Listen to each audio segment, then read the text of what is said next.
Say again, pardon me? There's no passage here, you said? Not, where's here? Oh, On okay, I had to pan out a bit. roll Oh, 20. pardon me. Uh, no, there was not. Yeah. And this one didn't have one either, really, if I recall correctly. We kind of No. cut. Okay. So we can come back.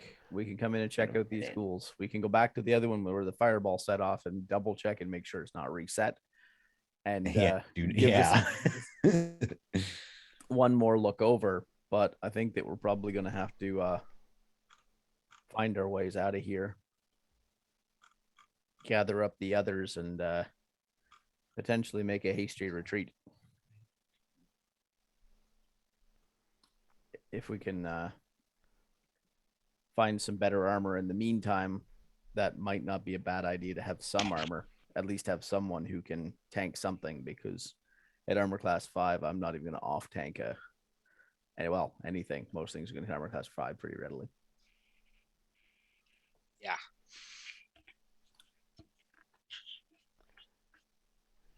Okay. Um, there's a sudden darkness comes over the whole area as far as you can tell, or your vision's been affected, but it gets very dark, so it's not a complete blackout, but even your light spells and any sort of visual you have right now is suppressed to the point where an actual continual light spell now has the effect of giving off basically pretty well a candle light. Um, and you sense you need something quite a lot more powerful to break through this darkness that's now seems to be affecting everybody because you all kind of gasp and like, whoa. Uh, and and you hear this voice kind of chuckle and laugh.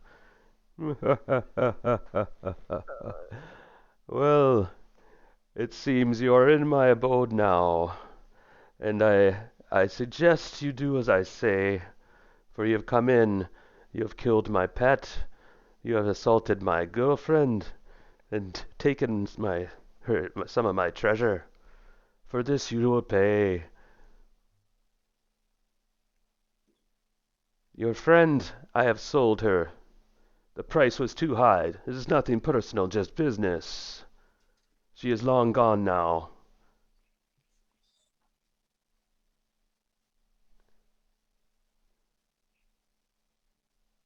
And then there's silence. The darkness stays, and you can just barely see each other's faces and stuff, and looking at each other, going, "Hmm." Well, I'm gonna ask Dispel Magic to see if it works.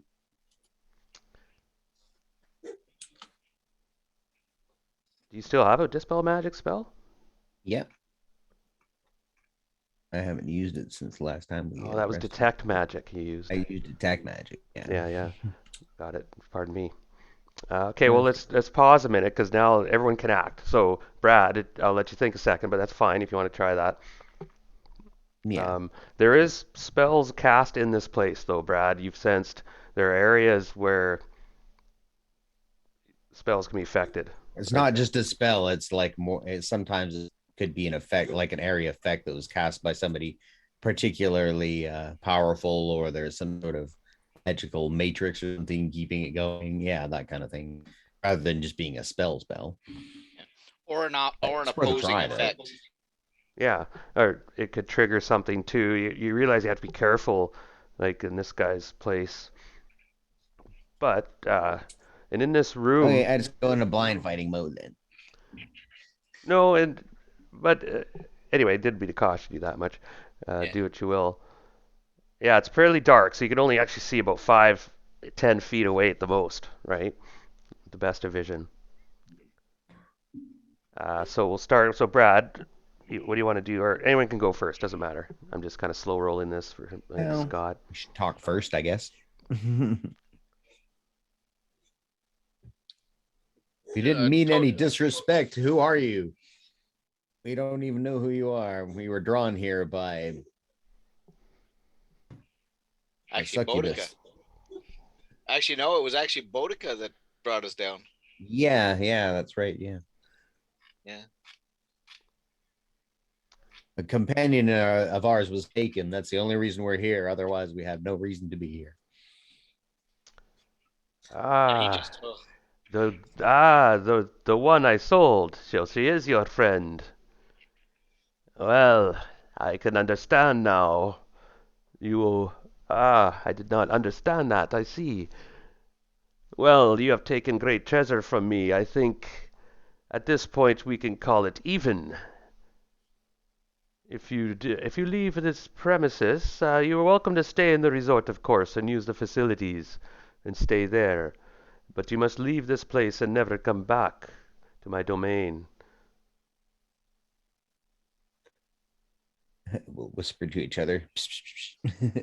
What do you think? Sounds like a Shank, good deal to me. I huh? think I have one cure light wound spell left, and I'm badly wounded. Yeah. I don't think the odds are in our favor. No, it's just a matter of whether we can trust him to let us go. Yeah. Yeah. The darkness lifts, and it's now once again has this ruddy, eerie red glows everywhere, and your eyes adjust quickly, and Okay, I'll say we agree to your terms. excellent. And you've heard this slight hum this whole time that turns off suddenly. You realize that the room beside you is actually electricity's been turned off.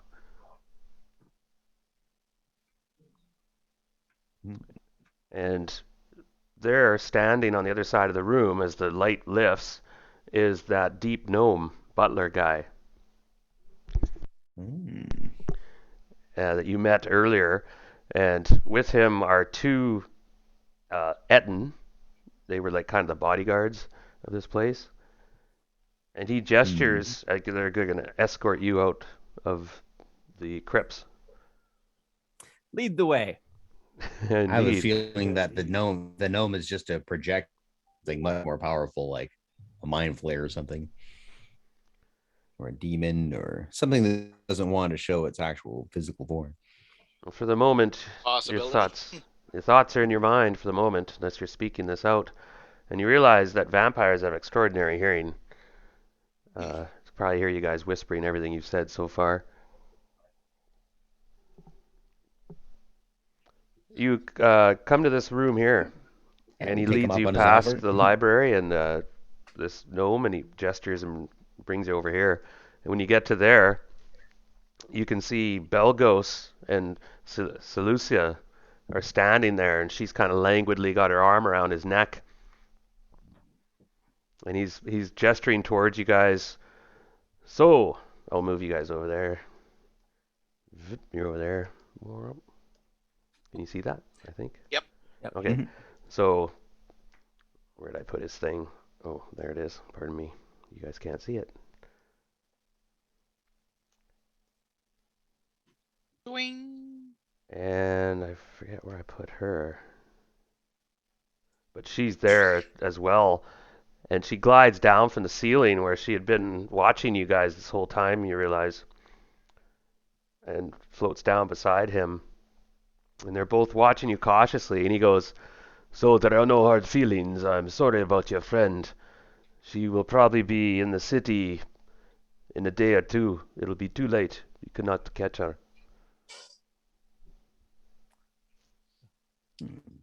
And You she is may Who have did you? weak. done We're gonna more harm to try. yourself than you know. Who did you sell her to? Which house and which faction? It was a young priestess of Loth. She was rough shape, had been traveling much, but came with the right price. There is a bounty on that one's head for those who know. The one known as... Oh, shit, I have to look up her name real quick now. Bodica's drow name, by the way, that you guys... She may have shared with you. It's sort of a secret thing. Some of you might be in the know. But it's kind of it's her noble name, her I drow. know what it is, but I can't pronounce it. Yeah, we should figure that out. Jahala, Eklav, Tribal, Ulcerv. Yeah, that's right. There it Something is. like that. Jelia, Eglav Dramo, you'll serve. It's in the archaic matriarchal style. Black blessing, the name means. I think Sold she's her to Cannon. He sold her to Cannon, guys. Oh shit. that is right. Uh-oh. It makes sense now because she was supposed to meet you here, She was. and he goes, What a squished her. ah, Ah, perfect I timing, left her Dwight. there. oh, and so you realize the Belgos eyebrows raised. He's like, ah, so you know of Canon Arcadia. Ah, she is a brave, feisty one. Very clever. But yes, her friend, she met up with a group that she had arranged, and they took your friend away. My agents say they are Any going back to the intentions of what city. they might do with her? Ah, the machines of the DROW are complex.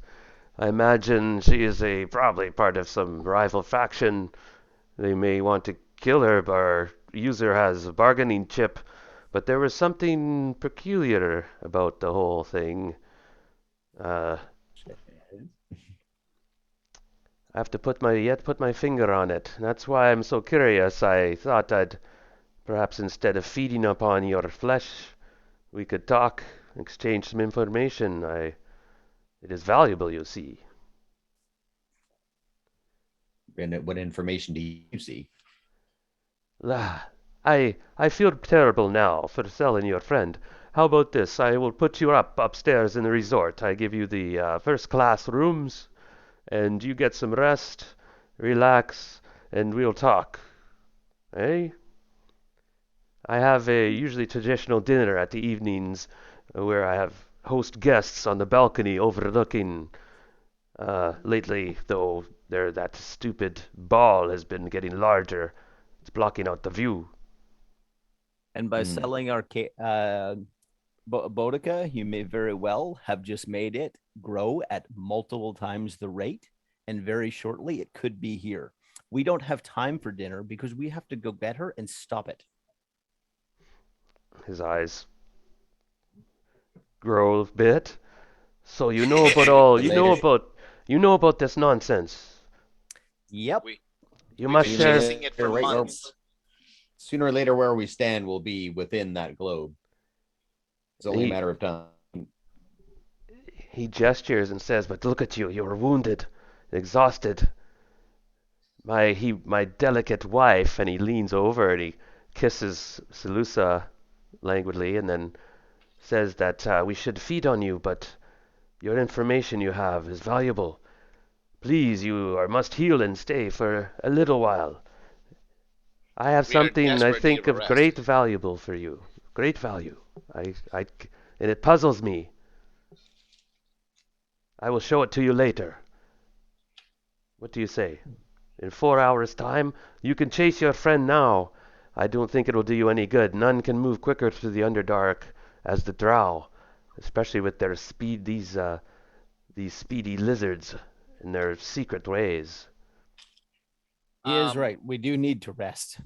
We needed a rest when we first arrived. Yeah. Very good. Ah, We appreciate your honor and hospitality. excellent. This here, I forget his name.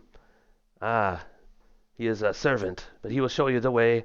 I will see you in a while. This evening, then. And the servant comes forward and nods again. And anything you want to say before you go, or do? Now we need the rest.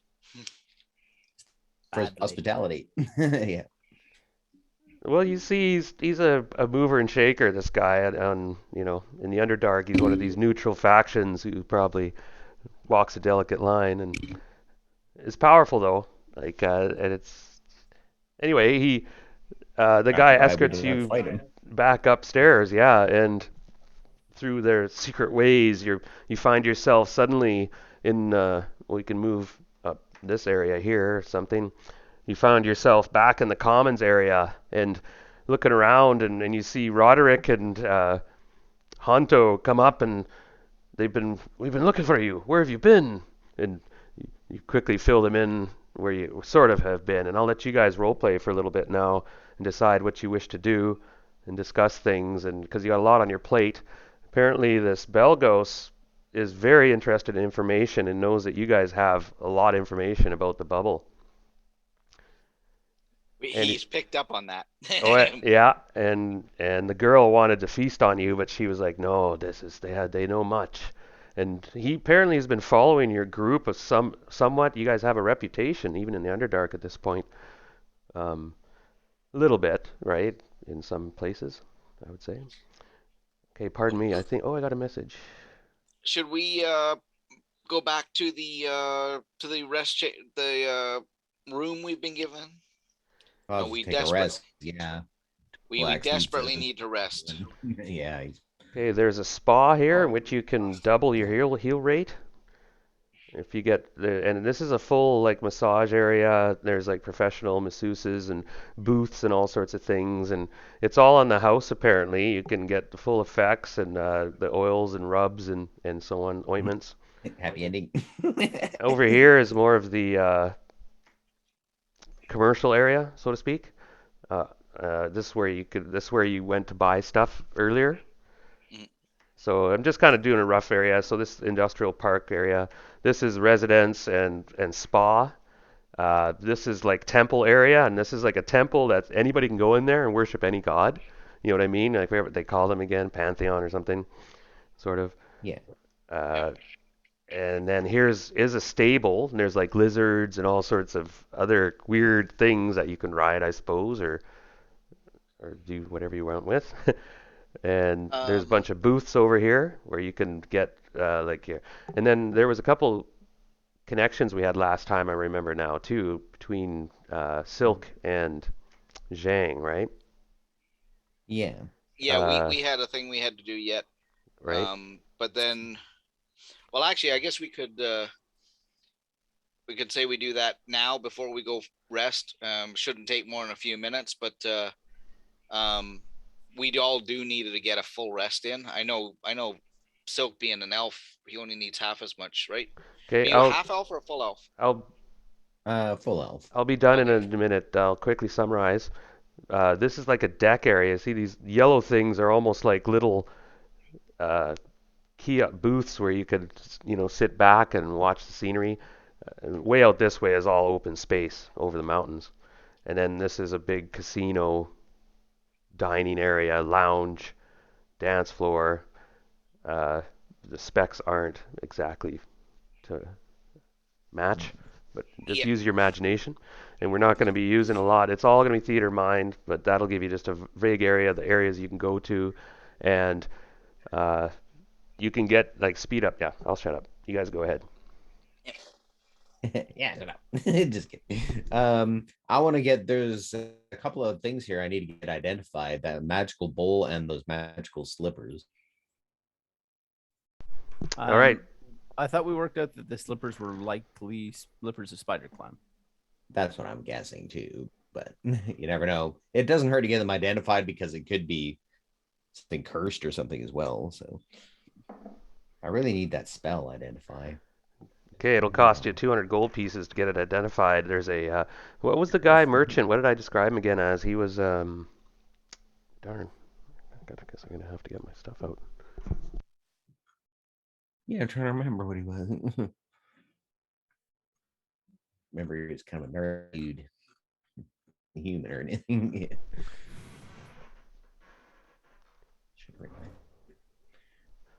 All right. So anyone want to go to the temple? Might as well spend a little bit of time there. It's been a while since I've been in one. And there's all a mixture of humanoids in there, of the Underdark mostly.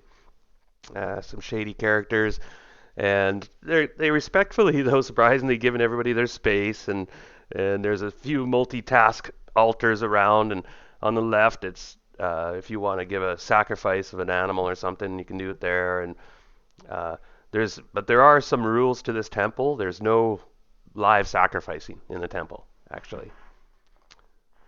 So you can sacrifice some other stuff, and But that's one of the laws in this little temple for, and I think that's more just to keep a peace. So people don't start doing some really weird stuff in here. Sacrifice them outside, bring them in, and finish it off in here. Got it. Yeah, yeah, there is weird stuff going on in here though. It's like, ooh, okay. Um, there's some Yeah, I'm gonna drow. go back. I'm gonna go back to that one dealer that I bought the wanted stuff from. Yeah, and get these couple of things that I identified and see if he's got anything new. You never know. Can you buy a scroll of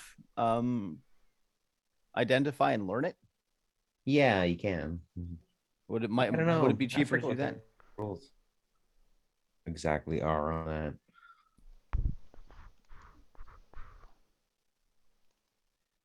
But I'm pretty sure you can copy spells from a scroll. I don't remember if you need a particular skill or anything. No, To you, look you that up need again. to you It's need been to a long time. pass your check.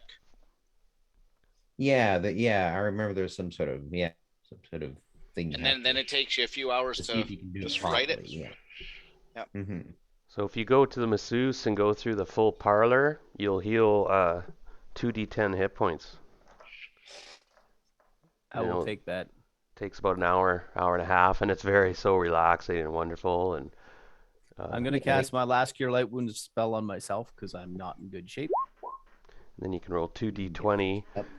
and as Oh, they apply all hey. these sauces and elixirs and Sorry, 2d10 or 2d20? 2d10. 2d10. Okay. I got less on that than I did on the heal spell. All good. Zhang's going for that too because she's pretty beat up. I'll go shopping while you guys miss or not out of shape. So. You also have all the things to go betting. You On the casino. You were supposed to go to the casino and I don't think you made it. No, that's where we're going when we got sidetracked. Yeah, I think you might be better off buying a potion or a scroll of detect magic, and then we can run that route Yeah. if you can find one.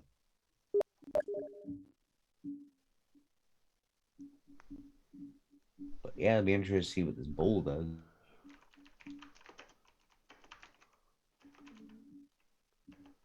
You never know, dude might have some new stuff yet. Nice some scrolls. And Darren, if you wanted to, we could play with you some other time for the just for the interaction on the Like our side mission. Yeah, the what was his fortune teller.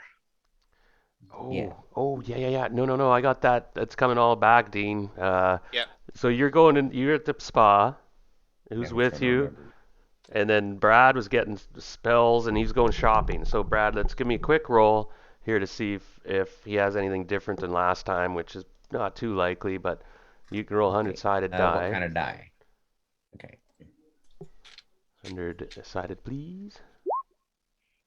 21. Okay. Pardon me, I just have to get my Dungeon Master's Guide. What the hell is it? Okay. Oh, there's Scott. Yeah, he's on his way. How you doing, Scott? Are you Good. In need of healing? Do you need to visit the spa and get some relaxing and healing done? I'll check. Yes, I think so. And in a nutshell, I'll do a quick review now that you're here, Scott. Let's summarize real quick what's kind of going on at the moment. How's that? Like, and I'll be quick. Yeah, fair enough. Yeah. Good idea. You guys have been moving through the Underdark now for probably 4 weeks, I'd say, estimated in my mind. Encountering different factions and fighting DROW and the Kuto at their shrine, and going to hell for a while. And then you got transported to this resort, Belgos's Bordello, in which, when you remember, you were here to optionally meet up with a part-time companion named Canon Arcadia, who'd been with you. She might have been here, and now you're finding out, Gwyden, that she was indeed here at the Bordello. and she was waiting for you to show up because she had plans to uh, get Belgos to sell her Boudica. In other words, she betrayed you guys and took Boudica, and Belgos was kind of almost apologetic about it, saying it was business is business.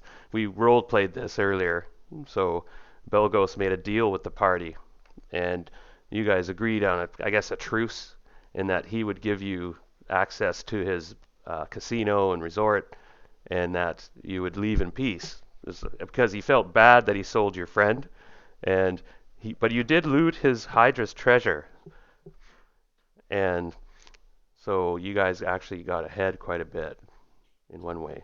Let's see if I can find an armor too, because I've got most of our money. Yeah, so now we're back at the resort. We've gone upstairs and we've gone our separate ways to conclude some little mini adventures. Silk and Zhang are supposed to go see this fortune teller, but I gave the option that up here there was a kind of spa place where you could heal for an hour and get 2d10 hit points back. And then here's a spot you could go and buy stuff and get stuff repaired potentially. Uh, and there's a temple here where you could try to reach your god or something and get some divinations or something going, rumors. Or you can go gamble. Some of you do have missions here though. If you Carrying want, over. Scott, you can roll the 2d10 and get some hit points back. Yeah, give me a sec. You lost will your do armor. that. Yeah, that fight took a lot out of us. And I'll be right back. So you guys That go ahead and one trap role was play. a real I'll be pain, and I couldn't disarm it either. I tried, but just I didn't make that. I didn't have an opportunity to stop and do it. I was trying to get in to save Boudica, and then I got Mhm. paralyzed, and that didn't help anything either. Yeah, I hate that paralyzation. Now we need some. That's saying we need some stuff again, things like that. Paralyzation, poison. Do we have any anti-poison? Well, I guess probably the cleric is an anti. I have a neutralized poison I keep memorized okay, pretty much that's all good. times. I guess you probably have remove paralysis on there. I don't know if Somewhere, I you have should it be high enough. memorized. I don't know if I have Yeah. it memorized, but let me check. Should be high level, I think. I Oh, think he's it's definitely high enough level, but it's just a matter of there's a lot of good ones on that level. Yeah, that's true. You gotta. You kind of got to know Nah. what you're facing to take the right ones. yeah, that's no, I did have the remove paralysis because I cast it on you, remember? Right, you did. That's why I'm like, I'm going through the list. So it says 0. I'm like, I don't have it because I That's cast it already. super handy. Yeah. But it was Paralysis a couple of will rounds screw that I you got, fast. 2 or 3 rounds I got delayed, and in that time she was gone. Yeah.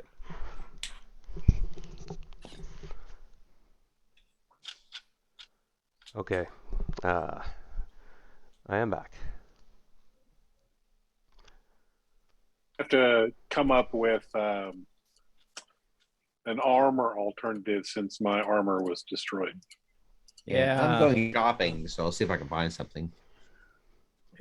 I've got armor, but it's just the stuff we picked up, and it's not very good. It doesn't give me a whole lot to work with. There's generic armor for sale in the merchant quarters. So you could buy chainmail or leather. Do they have a suit of generic full plate? Because I will take that back if I can get it. That would be a stretch. I doubt it.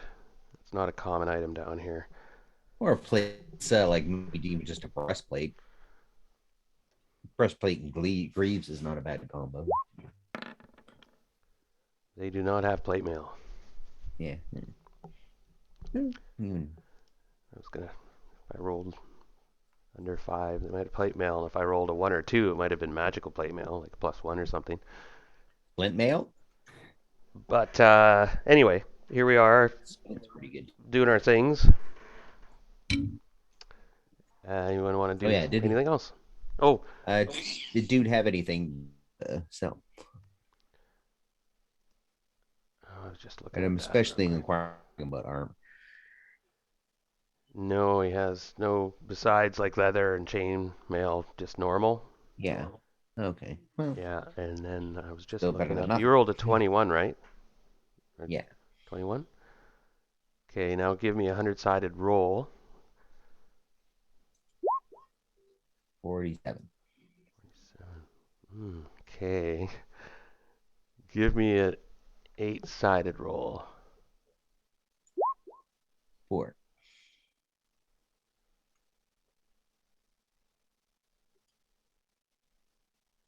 Yeah, that'll work. Okay, he does have a spell of identification, Ooh, nice. but it's cost 600 gold. Oh, wait a minute. That was 3. That'd be 900 gold pieces. Yeah. Okay. That's just pocket change for us, especially after that last one. Wow, like doubled our wealth. Okay, so while you're doing that, you guys are finishing up in the spa. Uh, Gary actually will go to the temple. What do you want to do in the temple? Well, it's like I said, it's been a while since I've been in one, so I probably should do at least a quick prayer before I move on and don't have the opportunity to do so properly again. Hmm. I'm assuming it would be like a bare bones shrine where it's kind of just open to whoever, so it's only going to have so much. Yeah, spots work where you with. can still burn things like incense and Yeah. Uh, If you find something to buy too, it's party money, so you can. Yeah. Well, buy how much is it stuff. worth to sell the scale mail +1? Because scale mail +1 is like chainmail, but scale mail is worse than chainmail substantially overall. Mhm. I might just upgrade by getting rid of the worse armor if it's worth paying. If like- there's something benefit. it's like a video game. You'll basically get a swap. You'll get burned selling stuff dramatically. He'll give you like basically 30% of its value. It's like a pawn shop. Yeah, I guess, yeah. Basically, And then they you give you turn, half and you of want to what buy it back. they- Oh, that'll be 12,000 gold Well- pieces. What? I just gave it to you for 2. Let's see here. Yeah. I'm not feeling quite so friendly towards this guy, considering he sucked the life out of Cannon. So No, he didn't touch Cannon. The problem is he sold Boudica to Cannon. or that's what I meant, Boudica. I mean, he sucked the life out of Yes. Boudica. So You're right. So I'm the idea that I'm like going to be trading with this guy. And Gwyden, you don't know leaving- that. You actually don't know that. We didn't actually get to fully see that. Okay. Oh. Gold piece sale value on scale mail +1 is 3,000. But sorry, I just finished. But he did sell her Yeah. to Cannon. Okay, well, I'm listening, and I don't guess I have any particular perception abilities, but our friend came down here. Where is she now? How did she get in the hands of this other person? And why is it that I should not tear some shit up while I'm down here? Because right now we are so badly destroyed, he would rip us a new one before we could blink. Yeah. That's why. Oh, yes, him and his girlfriend, the succubus Salusa, have a little army of ghouls and ghasts down there as well, and a lot of traps and tricks.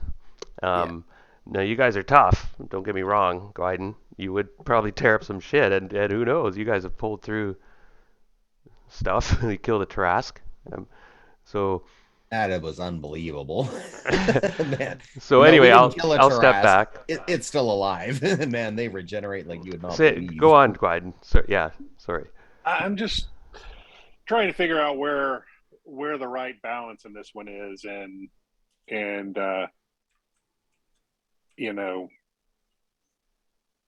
I get that maybe some of us are kind of torn up, so maybe this isn't the right time, but I feel like I should. Yeah. I feel like I need to extract something from him and not just His not, spine. I don't know. Well, eventually, but I Zhang- wholeheartedly Zhang's- agree. I'm not impressed with dealing with him either, but at this point, the fact that he's willing to give us this opportunity to actually stay alive and is willing to provide us additional information, because I'm hoping I made him feel bad about the decision he made and the fact that he may just be screwing his own business into oblivion. I'm hoping that by having done so, we can get something useful from him, at least on the way out. But I wholeheartedly agree. I would not be opposed to removing a head and several other limbs and all the rest of it, but now's not the time. Zhang feels the same way about Salasu. How do you pronounce her name? Salusa? Salusa. Now, Salusa.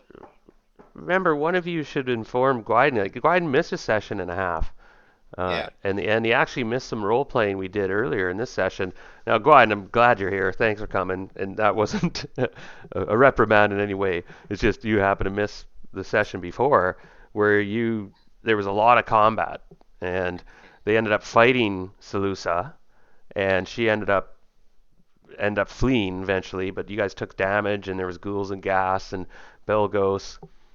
Yeah. Anyway, We took on a 12-headed Hydra, and came out of that pretty beat up. We basically took its treasure, but you've got your shield and equipment for armor, so your armor class whatever without your banded mail because it got hooped, right? We found a suit of scale mail +1, so I'm sitting at armor class 5 with that. So we're basically very, very badly wounded and very, very poorly equipped. So it's fine. I want to make sure I'm looking at this right. So I don't see the banded mail on my sheet. So it looks like maybe Darren cleaned that up. And then, but I do show a scale mail +2. Is that what you're referring to? No, Yeah. I don't know. should be +1. No, I picked up the scale. I took the scale mail +1. Yeah, you don't have any armor right now, Gwyden, I don't think. But we can buy a regular chain. Yeah, we were looking at maybe splint if there is any. Yeah, basically, I was just looking at if we sell the scale mail because it's particularly terrible. It's like the worst of the armors, more or less. If we sell it, since it's magical, even if we can get a little bit for it, chainmail 75 gold pieces. The scale mail +1 is worth 3,000. Even if he gives us a third of that, we can buy a couple suits of reasonable armor, regular armors instead. Yeah. If we just jump back there for a second, Darren, to the conversation about dealing with him, Zhang was able to piece together that Salusa was actually the same entity that was in Hamlet when we were like second level. Remember the creature that was attacking at night and tried to kill the tabaxi in front of the we're going back like 4 years here. Just trying to remember. It kind of really is, but yeah. But I remember that one because Zhang actually caught that thing with a natural 20 and with an elbow and hit her in the head and didn't do anything to her. And the guy who was playing the Cavalier at the time, which didn't actually last very long, he swung like 8 times at her and never hit nothing. And then we faced her again in the moat house when we were chasing down Lareth. Okay. And she walked by us neutral as she was trying to out Lareth and get him killed by something, and we upset that plan too. But she's the same demon that was there as the one that was the assassin in Hamlet.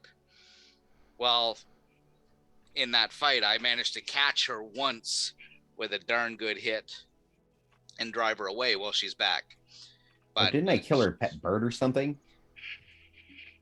Yeah, you did something like that. But Well, that was Randy, though. Zhang has a very serious case of wanting to have a little one-on-one with Salusa there for a couple of rounds. Or even maybe a little backup might help too. But that's beside the point. We're not ready for that in this particular instance. So yeah, give us a rest. We might rethink this idea. But these guys have been scrying on and following and spying on us since Hamlet. she was in Hamlet when we were starting this whole deal. So there's some depth definitely to that. Yeah.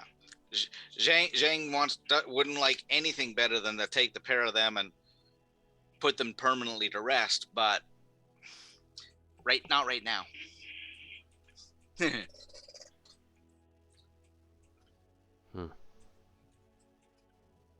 So if we can get a full rest and get everybody healed back up and all full spells back, maybe we can chew on them and then make a dash after Boudica.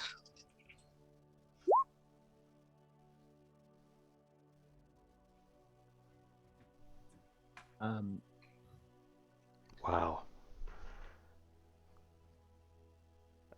Okay, sorry, I've been reading ahead as you guys are RPing. This is awesome. Go ahead.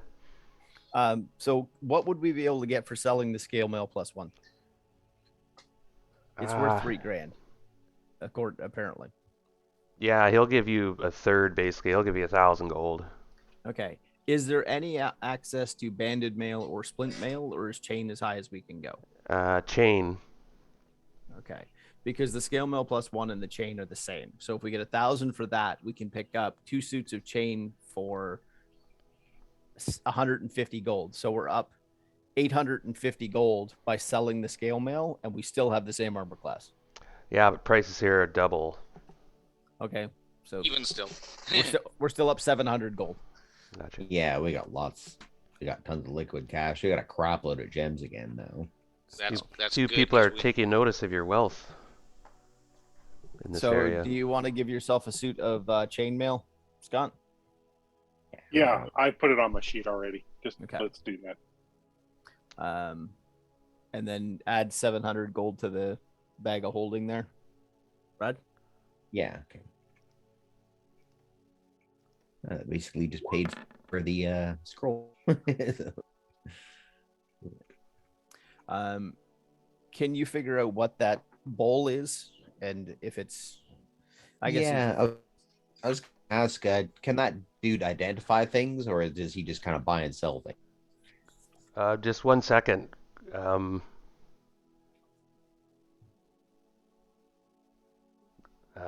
Gary. Yep. Tolax. Yep. Spins around and looks, and you see something tugged out of your pouch where your stuff was, and you were being pickpocketed. I'm going to reach for a head, just grab a hold, and lift. Because I may not be very tall, but whatever it is, I can probably still lift it off the ground. Okay, the figure's short, and it's kind of cowled and hunched forward somewhat, you can tell, and it tries to dart kind of into the crowd in a wave from your grasp. Because he almost got away with it. I rolled for his pickpocket, and it was really close. Okay, well, I'm going to just basically grab a hold of him and lift. He can't run anywhere with his feet off the ground. Make an attack. Okay. And it's just I guess you get your plus bonus because your strength. Yeah. So if it's 20, you accidentally. It's armor. Okay, just hold on, Brad. So I'm just gonna roll a d20 and add 3 because that's my strength bonus. Sure. That hits armor class -5.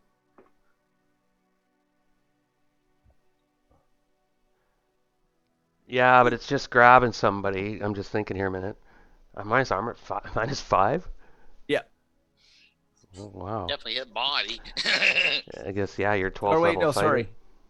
sorry. No. That I apologize. I did that backwards. That hits armor class 5. Oh, I was going to say, well, you definitely grabbed him wholly by the balls. Yeah. No, I read it backwards. And you reach and grab, and the thing twists, and you grab a part of a cloak in your hand, and you're like, fuck. And this creature, or whatever it was, is gone. Do you have the cloak in hand? Okay, and you have to roll to see what this thing took from you. Well, I got the cloak, whatever it is. Yeah, it's a dark, small cloak that smells slightly of lizard. Okay. I got a bunch of random stuff. Okay, Roll. roll I'd on, say roll on your first. chart, on your equipment chart. Like roll a 20-sided die. I'm just trying to figure out what would actually be accessible, right? Because it's not going to be everything on the chart. Because some of it would be in different spots. If it's going through my pouch, it would probably be gathering a limited number of things. Well, I'm gonna roll. Okay. Okay.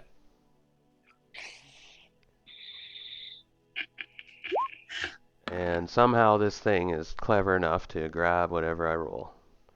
Potion of etherealness. Okay, so that potion's gone. Okay. Now, Brad, I'm rolling for your guy a minute. Oh, nobody tries. Nobody can. Nope. Nobody tried to pickpocket you, or that you noticed. Yeah, I'm also a thief too, so I probably secure my things a little better than the average person. I know I know how we operate it. A couple really quite beautiful women. One's clearly half drow, and the other one is human. And they're sauntering up the causeway, the commons towards you, and eyeballing you and giving you winks. Actually, you and Tolax are together, so the two of you. I'm not really gonna respond. It's like we're here for business. Okay. And Fine ass bitches. oh, and Tolax, sorry, we kind of bounced around. You were in the temple. Yeah. That's fine. Pardon my vernacular.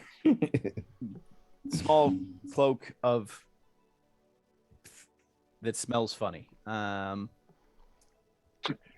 it in a backpack for now, or in a bag for now, and I'll come back to it later. That's the magic. That's always the last magic item that's picked in the loot. The small cloak that smells funny. Yeah. I will take the small cloak that smells funny, and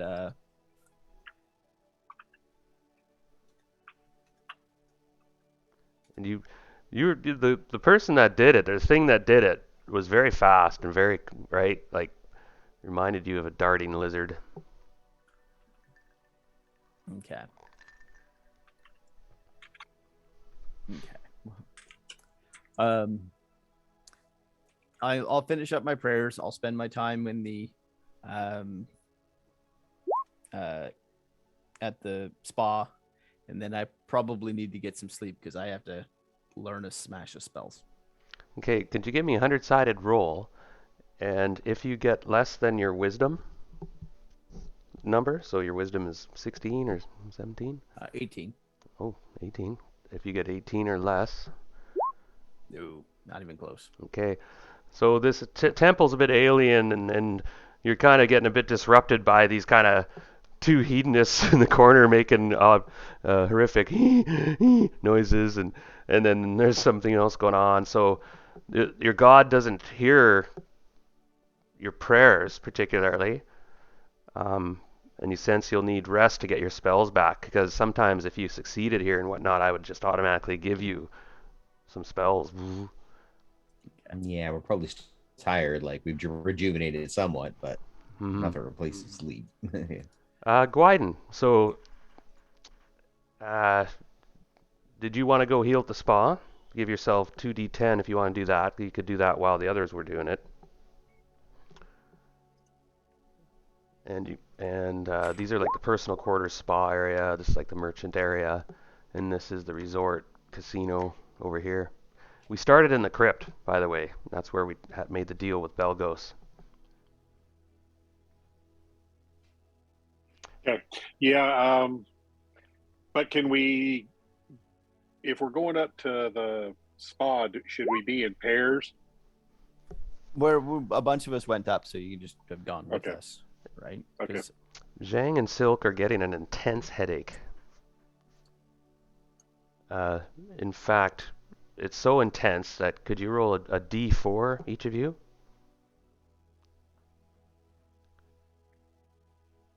And the others might not notice this, by the way.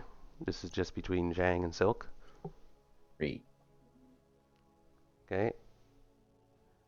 you drop 3 Constitution points, Okay.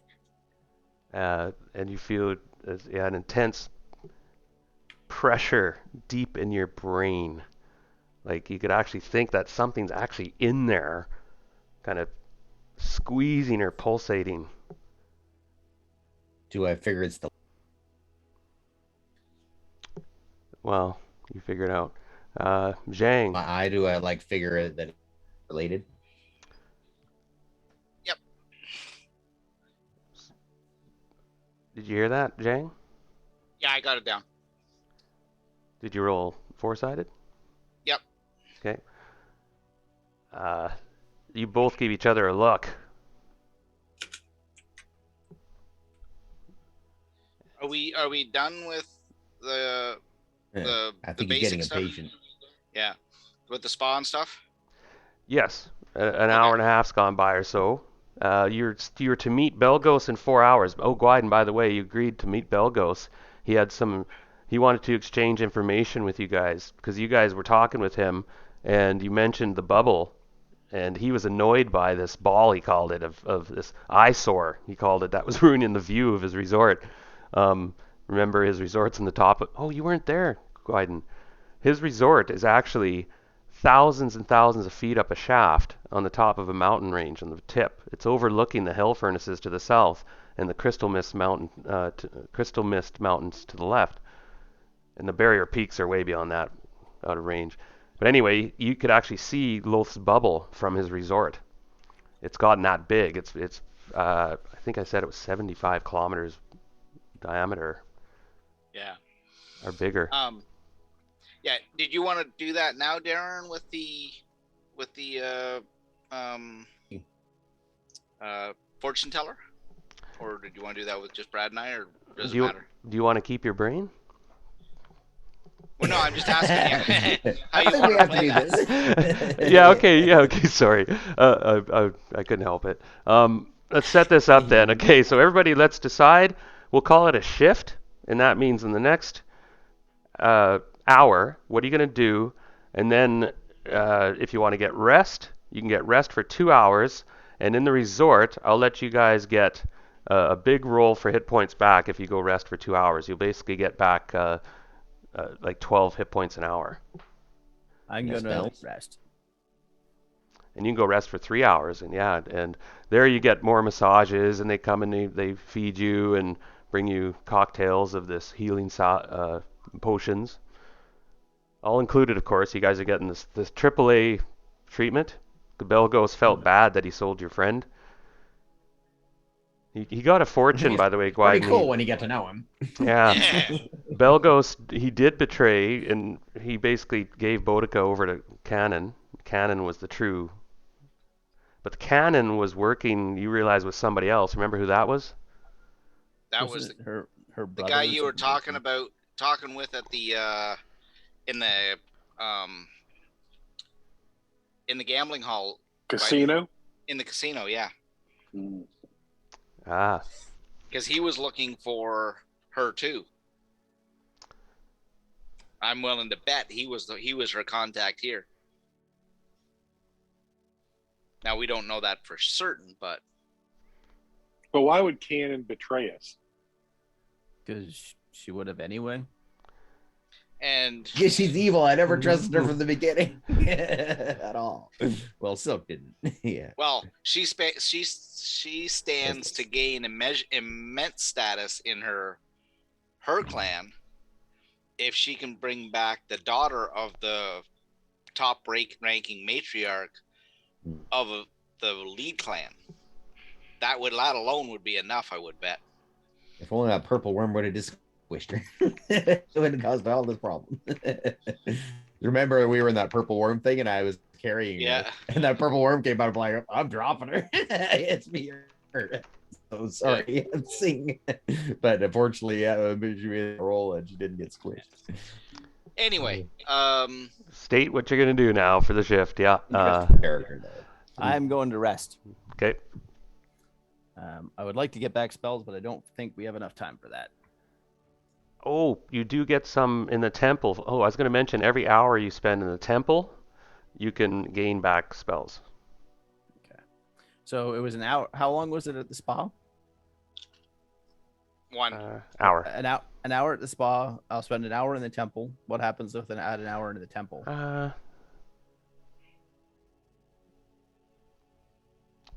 I was gonna say that you basically get your spells back as a cleric. Okay. Because if I can get Yeah. all of them back in an hour, I'll spend the next 2 hours sleeping. Yeah. Let's just Okay. go with that. Let's do that. Okay. Then Second hour, Zhang wants to go see that fortune teller guy. Okay. Now we got told a name for him, but I can't recall it off the top of my head. Yeah, that would be some pretty severe pain. We're probably supposed to sit there just it'd be like an extreme migraine and be like, ow. It fades though really quick. Yeah. Yeah, it hits though for about 8 seconds. You felt like all of a sudden, oh. Well, we were planning on going to see him just as Boudica left. We were already on that topic. We were like Yeah. minutes away from going to see him when Boudica turned up and left. Sidetrack. Gwyden, you got 3 things you can do in 3 hours, including resting. And something's bugging you though, I can tell. If you want to investigate and try something else, I'm game. You know, this place is a hubbub of intrigue. You realize Belgos is a real player. He plays all the factions. He's, one of these kingpin gangster people that has fingers on stuff. Yeah. I'll be back in a minute. Yeah, I'd like to ask. Like to ask him. Yeah, I'd like to talk to him. Let me know when we can get to kind of a little exchange. That's Yeah, coming we up. had 4 hours for that. So, but you got 4 things you can do between now and then, including sleep, which we needed. And you guys can plan too. If you guys want to meet and have a session for an hour, if you think you can have privacy and talk everything through, we could do that as well, right? And you don't have to be, it's not like punctual bang bang. You keep him waiting, I'm sure. Or he entertains at the casino, most evenings, right? And he invited you to his table this evening to discuss private matters, though. He has great information that we should exchange. Him too. He knows a lot. A lot. In fact, he knows a lot, maybe about who he sold. He knew Cannon. He didn't say her name until you guys said it, and he said, "Oh, then you know her. You know the Alivel house then as well." And the houses are posted here. I should actually let's zip there real quick. Let's have a real update. It's been a while. If you look over here, you can zoom in. You'll see. Pardon me. Those are the 8 main houses. That was a couple months ago, if that. Oh, okay. Everything's coming back to me now. I found my notes. I kind of read some things. Okay, yep. There's a lot going on here.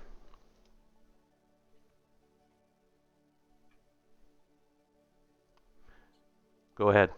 Gwyden. Remember, Roderick's here too. Or Drederick and Honto. Yeah, Drederick. Is the brother still around, or he disappeared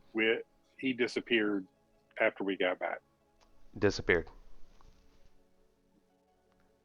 He was in on it, Okay. You think? I'm just going to rest for now until we get a chance to talk to him some more.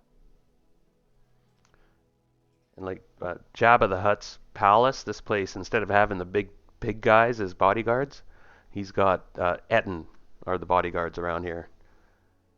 Every once in a while you see 1 or 2 Etten looming over everybody, kind of with their 2 heads swiveling, taking in everything. They see lots. Etten, of course. And they're tough, Etten. Yeah, they're gnarly.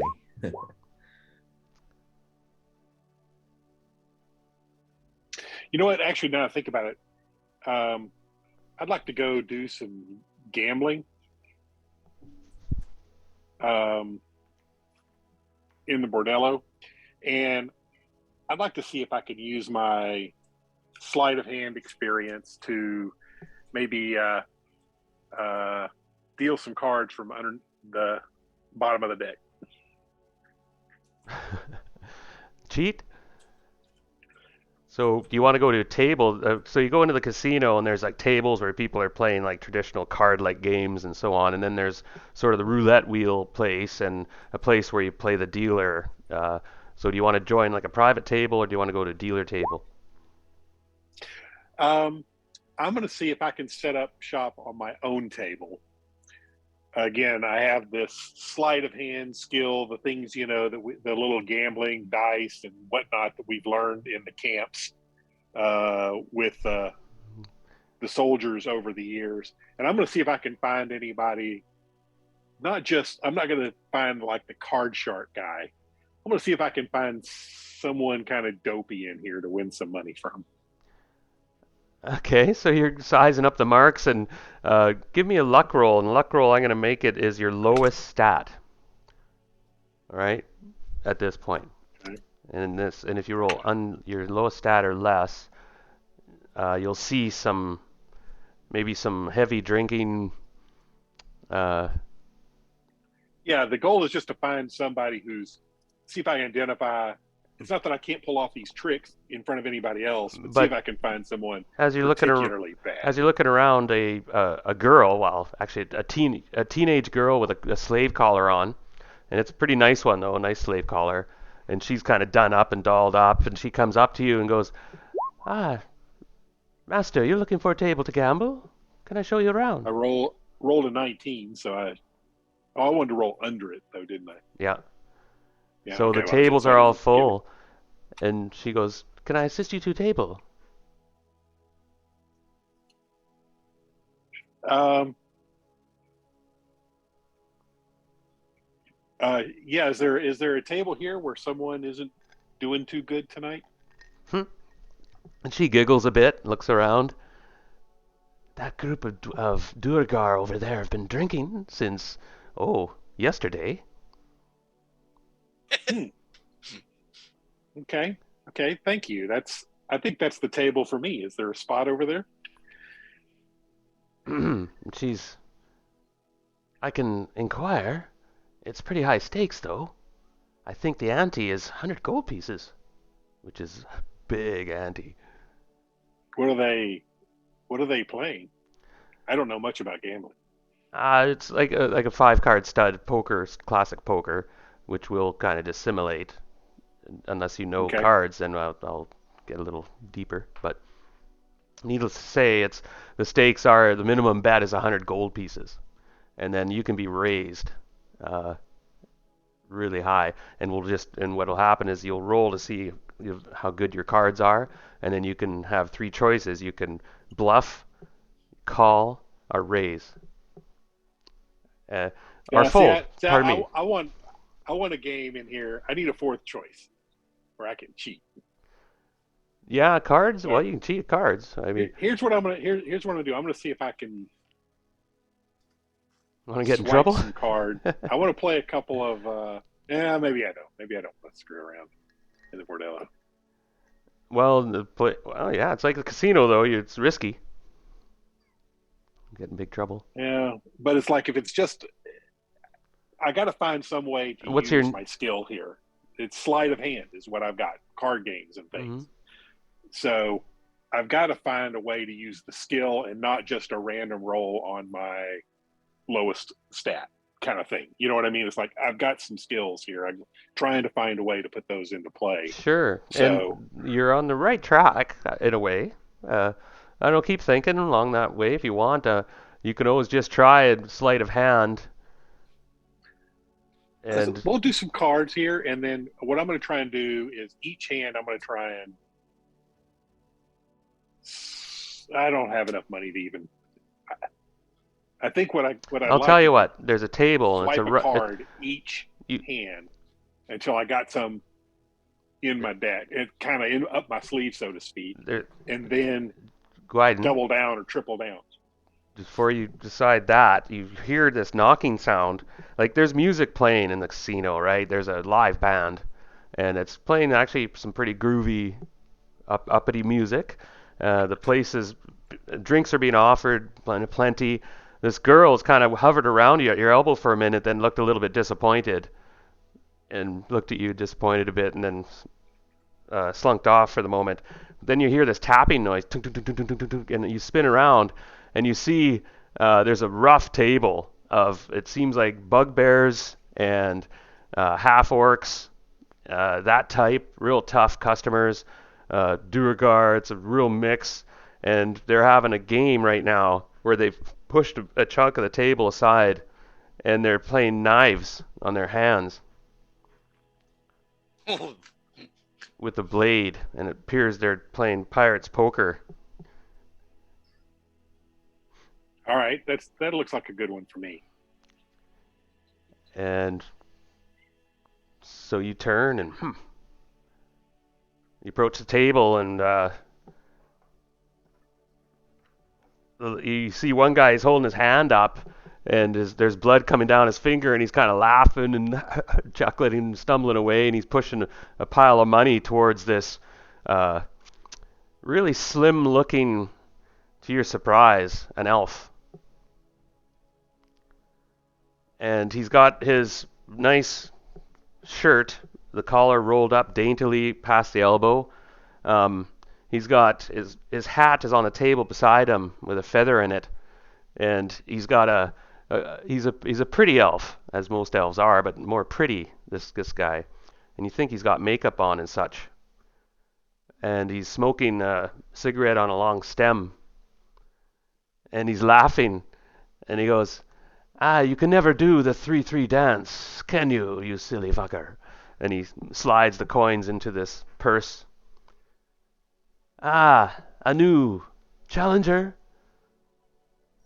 As you're looming over the table. And you're a pretty rough-looking guy, and they're rough, the crew here. The elf stands out, I suppose. I'm not much of a challenger, but I fancy myself decent with a blade. And it looks you have the scars and the keen look to back it up. Cigarette? And he offers you this little tray with cigarettes on it. No, thank you.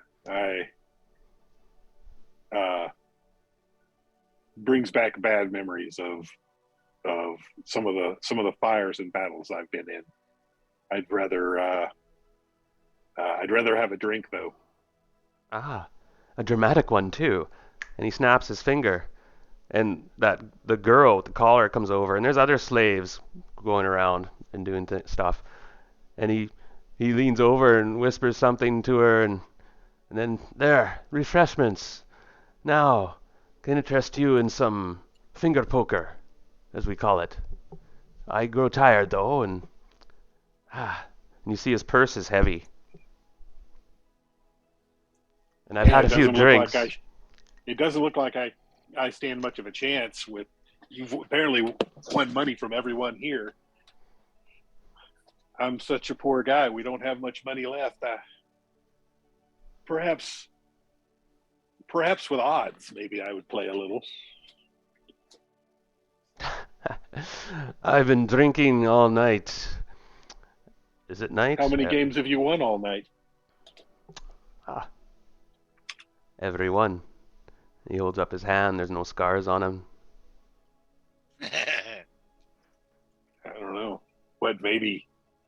And I'm just a clumsy fighter anyway. I mean, I just swing swords and swing them hard. I guess I really probably don't even have a chance. I should probably just give it up. I tell you what. I will give you 5-2 odds. 5-2. Looks to me like you've taken money from 100 people already. You should give me 100-1. I'll throw in one of the girls too, or perhaps one of the boys, if that is your choice. I have connections here, you see. 10-1, and we'll try the finger poker game. He goes, "Pleased to meet you. Jethro's my name. I own the local brothel." And you know, when you were in the spa area and there's kind of a little McDonald's brothel franchise sort of outfit.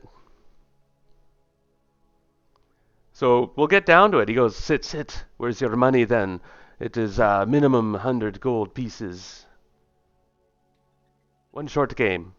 Easy difficulty. Okay, let's try it. 100 gold. Complexity But not too. but I'd like you to go first. Oh, no, wait. 1,000 gold. Pardon me. Oh, 1,000 gold. Yeah. My friend, I don't have 1,000 gold. Ah. We're poor. We're poor. I smash a lot of things, and I haven't smashed much in the last month. I'm curious. Yes, you're a surface dweller, I see. I used to dwell there once myself, but opportunities drove me here. Huh, you were an interesting one. I've been underground longer than I care to remember. Do you have a gem or jewelry or something? He says. Hmm. Something of wealth. Hmm.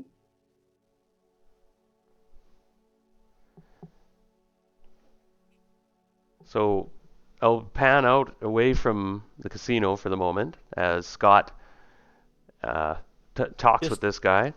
just to give Scott's a heads up, because he wasn't there when we got it. We did get like 20,000 gold pieces plus a bunch of jewelry and gems after defeating the Hydra. So if you were going into this and were aware that you wanted something, you could probably have it. We just need to get it off of Silk. True. Yeah, that's a good call. Let me talk to my friends. Tons of cash.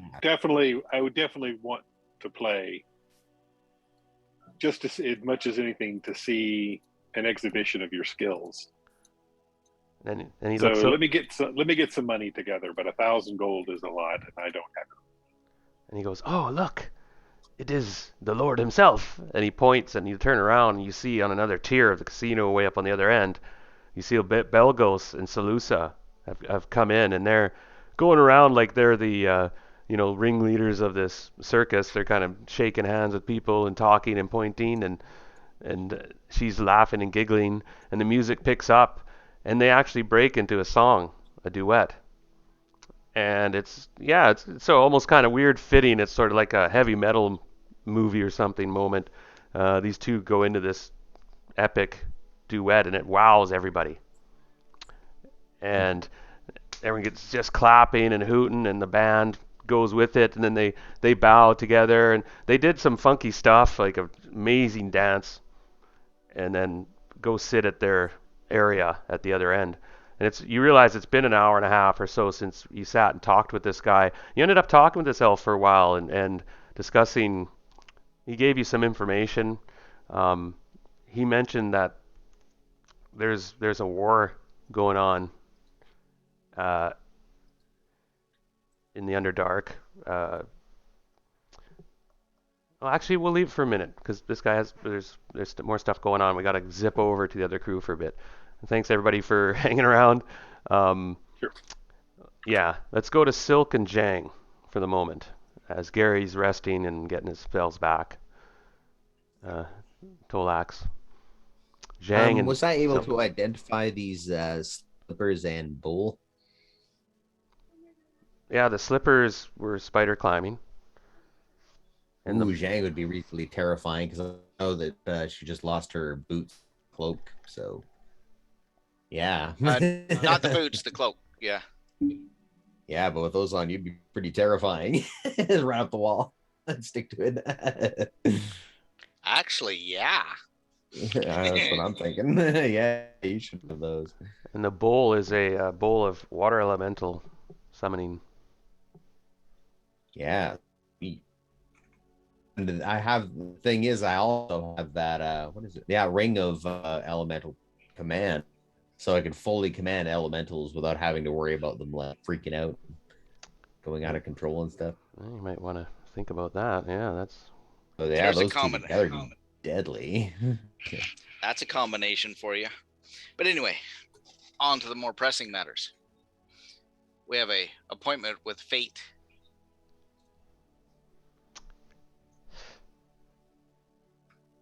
Yeah, and you sense you're gonna get another ping soon. You can just tell There's a pressure building in your brain. Wow. We haven't done anything since this one hit. No. So you go down into this area here then? You're going to the booth? Yep. Okay, this guy's booth is this red dealio here. And it's, as you approach it, there's a kind of a weird smoke sort of oozing out of the entrance. It's sort of like a teepee-looking affair, temporary yet permanent in a way, because you can see that there's kind of cobwebs and stuff clinging to it, and there's bones tied to it. It gives the appearance of more voodoo witch. And you shrug and approach this place. You wish to go in. Indeed. Inside. Not really, Excellent. The smell is very euphoric in a way, a bit like, whoa. You look around, and right away you see a figure who has a table in front of her, and there's cards on it, which she's dealing. And she is a surprisingly young woman of an odd race. You're trying to determine it. She's dressed in like flowing heavy colors and heavy jewelry. Ah, it took you long enough to come. We were on our way here a couple hours ago, but got rather brutally sidetracked. And then she lifts up a card. Ah, a friend lost, she says to you with a bit of a raised eyebrow question. Potentially. She puts the card back and starts flipping some other ones. Two. That is strange. Usually there's just one. So be it. You may come at the same time. Sit, sit. Fate has weird ways of bringing about ends.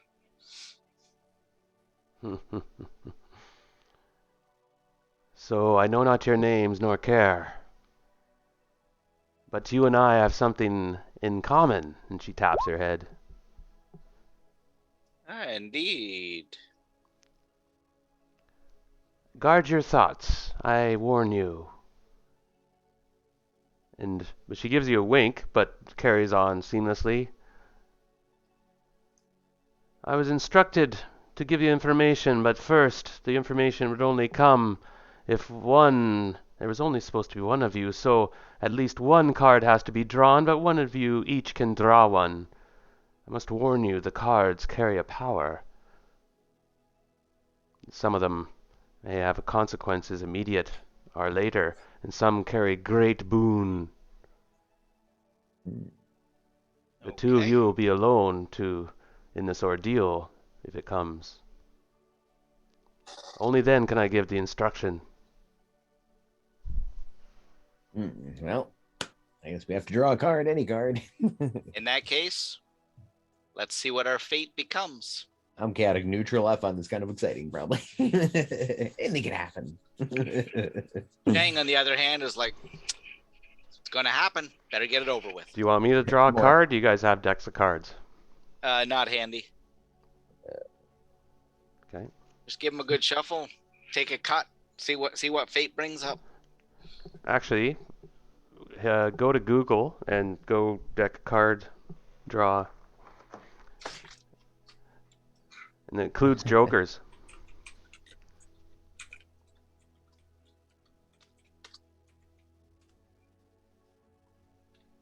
Playing card shuffler or random cards. Yeah, anything. Actually, I could do it too, but and then just hit the. So a 10 of clubs.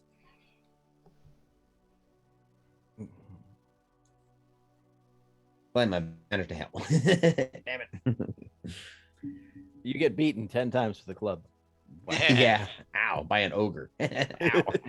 Ah, So of course it's not a 10 of clubs. In this case, Whatever the it's a blue Force of Will. dragon on the card. It's not like clubs or anything like that. These are like tarot cards, but in some other Okay. dimensional thing. I'm just using these are.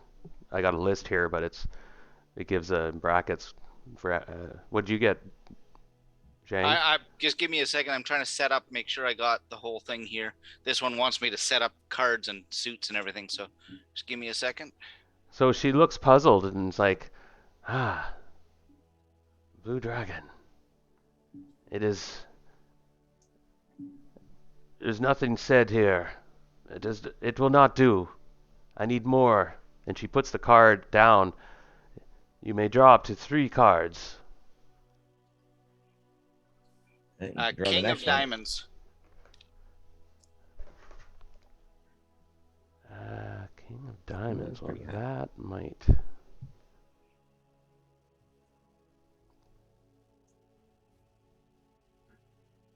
King of Diamonds. Okay. Wow. Okay, give me a moment. Mhm. She right away grasps back and goes, you are in luck, in great luck. It is a great card. Take it now if you wish, or forever let it go, and you must put your hand on it. We can only keep 1 card, or we can draw 3 cards. You can draw 3. You could draw 1 more. Or you could stop. She's happy with this card. She'll tell you the instructions if you want. If you want to draw another one, Silk, go ahead. I'm going to keep this one. I like the reaction she had. This thing though, it could be something pretty bad too. Could be, yes. I think I'll refrain for the moment. So be it. Something's gonna show him a rare moment of self-control. What did you have, Scott? Brad? 10 of clubs. 10 of clubs? Yeah.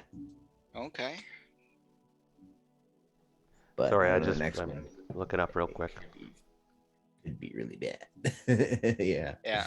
Like get like 2 or something, or a joker might be really bad or something. Yeah. Could be. Yeah, and frankly, Dean, you got one of the best cards you could have. Okay. Really? Yeah. Nice.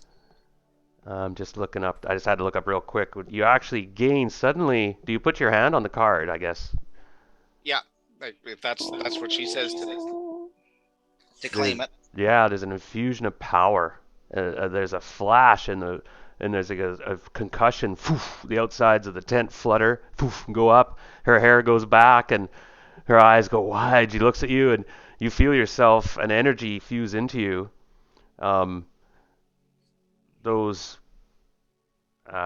You gain 50,000 XP. What?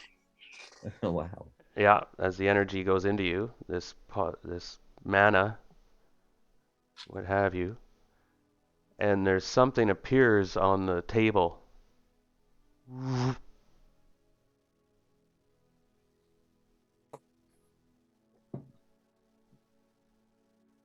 just looking up real quick. Make sure I got this correct.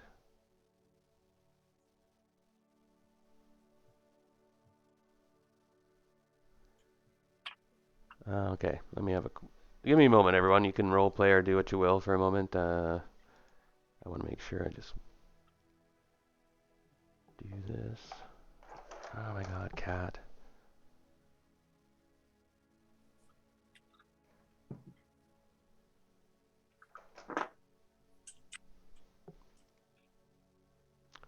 Wow, Zhang.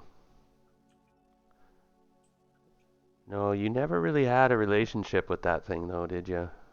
Which thing? That trident. Never really used it. That was a stretch anyway. I was gonna. It says you gain a miscellaneous magic item, a beneficial one. So I was gonna get you to roll. Yeah, you hit the best die card in there. Yeah. Basically. Wow. Yeah. I'll take good. Okay, roll 100-sided. Okay. Yep, Well, let's just let the dice decide. Let's get the game going. We slowed down. This game's, we had a lot of action last 2 sessions, by the way, Scott. It's just been fight, fight, fight, fight. 23. Well, no, that is actually quite handy. It's a rope of climbing, Oh, okay. which does all sorts of doodad cool stuff.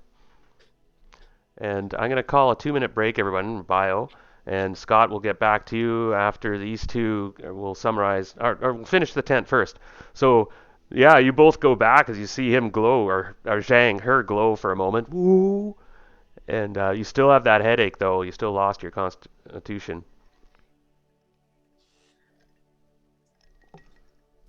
She goes, so, do you want the last card? Either of you or not? To draw? Hmm. I know some of them are pretty shitty, dude. You can't metagame this, though.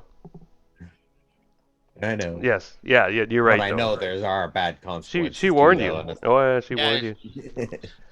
I think I'll refrain, but you can go ahead if you want. Seem to be luckier.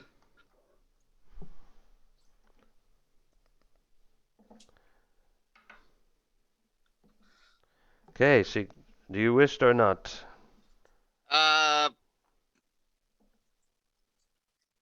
No, Zhang doesn't want to push the luck. Good luck is good to take. We'll leave it at that. Yeah, that's a good call. Yeah, you could end up the two of you fighting death or something. Yeah. You find yourself falling through the 666 layers of the abyss or something. Yeah. Come out a sexless Bodak. They're quite powerful, these cards. Very powerful. Yeah. But she only uses them for select clients that are sent to her. They have to pass the test. It's a deck of many things. Yeah. Yeah, exactly. So, The deck of many things that can go wrong. no, Yeah. Yeah. he hit I was like, King of Diamonds? Oh, this DM. I'm like, I want these guys to. Ace of Spades might have been better. But probably Yeah. not. I don't know really a whole lot about it, but Ace of Spades is you are imprisoned, so you would have been whisked off to some weird plane and ended up in some weird prison forever. Yeah. holy Gone. crap. Ooh, really? Yeah, gone. I thought that would have been a good one. That's a ripoff. Nope. He's supposed to be the best, damn it. Ace of Hearts actually might even be the best. There's one that gives you Heart explodes. up to 4 wishes or something, I think. If I remember Yeah. correctly. Yeah, an Ace of Hearts, avoid any situation you choose once. Oh. But anyway, so she reaches out and touches each of you on the forehead with her finger, and there's images explode in your mind and stuff, which I'll send you some information. Mhm. And then she goes, he is clever. Very clever. And you're immune to ESP, Zhang? She has a resistance to it. Give me a second to look it up.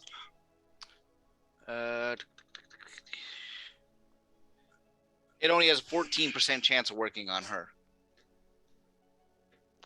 Okay, I'm gonna make a roll. I'm gonna just start doing some secret rolls, by the way. I don't think I have any particular. Zhang might be the only one that has any kind of mental block against all these guys, and it's not 100%, but she has. She cracked your mind, just to let you know. I rolled a 0-7. Oof. Okay. And she's reading your thoughts. And Brad, do you have any immunities against ESP? Not particularly, I don't think. No. You worked for him. You were one of his slaves, she says to you, Syl, because she's reading your mind. Sure. I'm like, yes, and I am again, and I don't wish to be. That's why I wish to do what he wants and never see that ugly, shriveled face again. Do not say his name. Do not think too much about him. Ah, and her eyes are. I won't say his name. I learned that one. And part of the instructions are the next step in his. Okay. You realize now that you're enslaved by this guy again, Brad, in a way. Yeah, and you're pissed.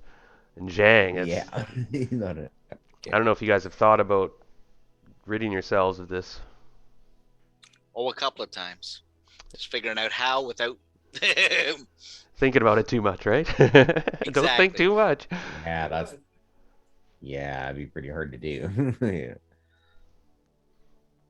And so she brings down a nice set of tea and she puts it down. So Jethro was her name, by the way, and she gives you each these fine porcelain cups. Drink these. They will allow you to think clearly for a bit. And she takes a sip. Yeah, why not? And it's a potion of I'll look up the word. I had it here a minute ago, but it shields your thoughts. She goes, "Now, where did he get you? What happened? You can speak freely now. He cannot hear us, and the creatures are dormant. They're sedated, so to speak." I thought I was free from the creep, but there's something that he badly needs, like something he's willing to put a lot of resources into. So Yes, he is trapped here. I'm not quite sure what it is, but He's been trapped here for a while. this Some- time some- it's a new slavery. We have these things in our head that we can't get rid of. So, So then somebody's He says. sending something here. Sorry, Brad. It's not you. I don't think. I have to unmute you. Yeah. Checking. He managed to somehow take my companion right out of our group as we traveled, and I went to check out and see if it was nearby, and his horde took me as well. I see now. Yes, and she keeps reading your mind. And as you think that, she's totally seeing your thoughts in your mind and seeing you in that cave and where those hordes of ghouls just jumped on you and bit you and you lost senses and they dragged you to that horrible place with the hundreds of mouths on all the walls and then that shriveled husk of a lich came forward. He never spoke, but all the mouths did around him in his voice, the multitude. Now we managed to, or he managed to send us back to our companions, but we needed to talk to you to get something for our next stop. He won't reveal his entire plan to us. He's just giving it to us in bits and pieces. He is devious. He has enslaved me as well. I must do his bidding. He has put the thoughts in your mind. They will come after a rest. Who will come? Thoughts. The information now that we've been here. Oh, nice. But I do sense that you're in need of some wares. I do have some, but I must ask a very steep price for my items. They are not cheap. Do you wish to look at my wares? And you realize that you can come here and buy stuff. Yes, sir, indeed. Well, we'll wrap this up quickly because I'll get and we'll while you guys talk with her for an hour and sip tea and you can be. She appears to just be quite open, and willing to talk about that. But she says soon this will wear off, and then we have to be careful. Mhm. So we'll whisk over to Tolax. Thanks for your patience. We've been zipping around. So you come out of the temple. You got your rest. It's nearing the mark where if you wanted to, you could go meet Belgos, who's asked you to come talk to him about the information. And he has something he wanted to show you. I was going to wait for everybody to show up. I wasn't going in alone. Good call. So once everybody's ready, then we can meet up and go. So All right. Zhang's got two 2 hours. That was only her second action, so she's gonna take another one with the spa to heal up and then rest. Well, no, the rest. How much did we heal from the rest? Darren, I forgot. I forgot to write that D12 down. an hour at the spa. It was 2d10 at the spa. Or 1d12 two- an hour. Okay, just for resting. Yep. Okay, let me do that. And Zhang and Silk, you spent more time in that tent than you thought. You talked for a while with this Jethro woman and befriended her sort of in a way. You felt a kindred spirit, unless she was totally conning you, which is possible. Yeah. Before you know it, an hour and a half slipped away. Anyone else want to do anything before you meet at the casino? If you rest and roll your dice, do what you want to do. And Brad and Jang, give me a 100-sided roll real quick to see if there's something that stands out she has for sale. Okay. She can sell healing potions for 800 gold pieces each. She has 2 of them. They're extra healing, pardon me. Oh wait, they're 1,600 gold pieces each for extra healing potions. And she has 2, 1,600 gold pieces each. 63 on the dice roll there. Okay, she has, ooh.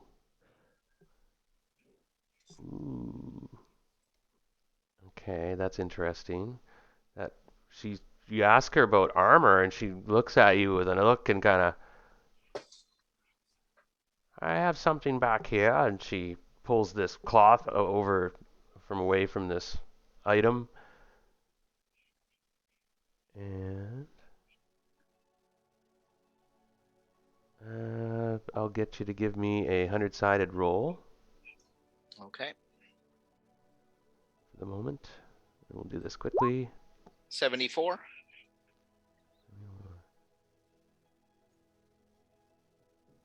She has some studded leather armor +1 for 5,000 gold pieces. Which, You already have something better than that just with bracers, don't you, Brad? He's got chain or Elven chain on, does he not? On Silk. I think he does. Sorry, what's that? Sorry, I was just grabbing a drink. What? Your armor? Yeah, it's a DROW chain. Okay, yeah. She had a suit of studded leather +1, but that's definitely not better than that. Yeah, sooner or later, when I go back up, DROW chain's going to deteriorate, and I'll need something new. But yeah, okay. And don't be caught wearing that in the vault, by the way. The DROW chain, yeah. Yeah. If you want it, it's $5,000 though. It's very expensive down here. Yeah, no, I don't think that's something I would particularly need. It was a bad roll. Have any magic items? Yeah, roll 100 sided. Roll your D100. Yeah. Come on, baby. 25, lame. Okay, roll 100 sided. Again? Yep. 20, weird. Roll again. That's a couple of rolls. 94. Whoa. Usually better, but He has a potion of treasure finding Hmm. for 4,000 gold pieces, and it has D6 doses in it. So you might want to roll that first to see how many doses. Yeah. Sorry, it was how many doses? 5 doses. 5 doses. For how much did I say? 4,000. Yeah, 4,000 gold pieces. How many Oh. doses are in the healing potions, the extra healing potions that they have? Just 1, or no, 1d3, I'll say. So let me roll Yeah, I real haven't quick. really looked at it. I'll just roll 6 sided altogether. Should look that one. Oh, nice. They got 3 each. So six charges of extra healing for 3,200 Yeah. isn't bad. Yeah. Given Oh, how that's a much good price. how much actually. of a butt kicking we've taken. Yeah. No, we're just trying to see what the other items So, are here first before we say we're taking something. So far we're 4,000 plus, sorry, what was that total? 3,200. Oh, gotta keep track here. Sure. And she looks around and Yeah, roll one more die. And sometimes I ask it roll again because she doesn't have a lot of stuff here either. Miscellaneous weapon. Okay. So roll 100 side once more, or maybe more, but just once for sure.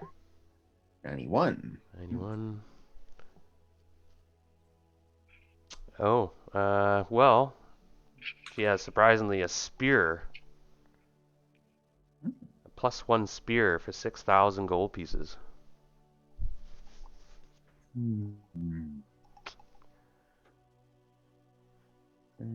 I'll say it's a. One I think I'll, what would use something like that. I'll say she has a +2 pole arm for 13,000. Ooh. +2, and it's beautiful pole arm. You know, That sounds very like a Zhang weapon. yeah, Yeah. exquisite kind of blue alloy with inlay of crystal. Almost Well, impossibly I'd pay for looking. that in gems. Yeah. Anyway, it might be useless, but that's what. Ah. But if that pole arm just happens to be a Naginata, maybe not. Because she'd be interested in it. What's a Naginata? It's a, Katana blade on Japanese pole a arm. 6-foot pole. yeah. It's a pole arm. It's a two-handed Japanese pole arm. It's basically close take enough, I think. Frankly, I mean, you could adapt your style a bit. Yeah. Essentially, a glaive is the same setup. So, you all here. I gotta move the story forward now. Okay. It's you now can tell that the place is picking up. Night has fallen, and there's a gorgeous, beautiful starlight evening. Absolutely beautiful. There's no Are we moon, buying this? so it's pure starlight. And there's the sound of the band picks up, and there's clapping and laughter and sounds of merriment coming from the casino area. And you guys assemble in the middle area here after your rests and purchases and whatever you bought, minus your Are gold we and buying so this on. pole arm is the question. If we've got the money for it, Jang would like it. It's doable. Yeah, that's a good chunk of the gems that we got from the Dragon Horde, but if that's a wicked weapon, that could be very handy indeed. Yeah. Okay, so I've marked that down then. And the two So- potions? Yeah, and whatever it is, yeah. I'll put that on her sheet. So where are we at? 13. It was 13,000 for that, plus 3,200 for the others. So 16,200, unless you were going to buy the armor as well. Yeah, no, and I wasn't going to buy the armor. No, not at the moment. Probably find something as good or better. Tolax, you're missing something. Again. I'm missing a lot of things. No, but something's gone missing. Again. What's that pole arm? And you From don't it- even know what it was. Like, well, you know what's missing. From while I was in the room, or No, while you're getting, at some point, you've been pickpocketed. I guess my awareness doesn't help with that in any way, shape, or form.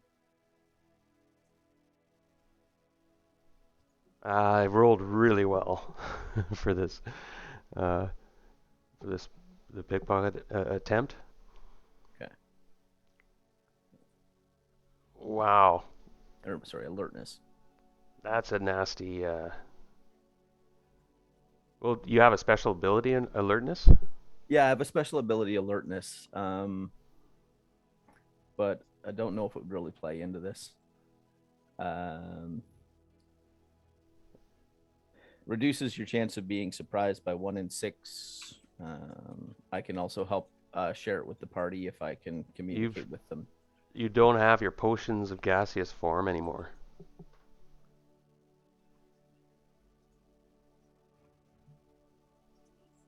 You're like, son of a bitch.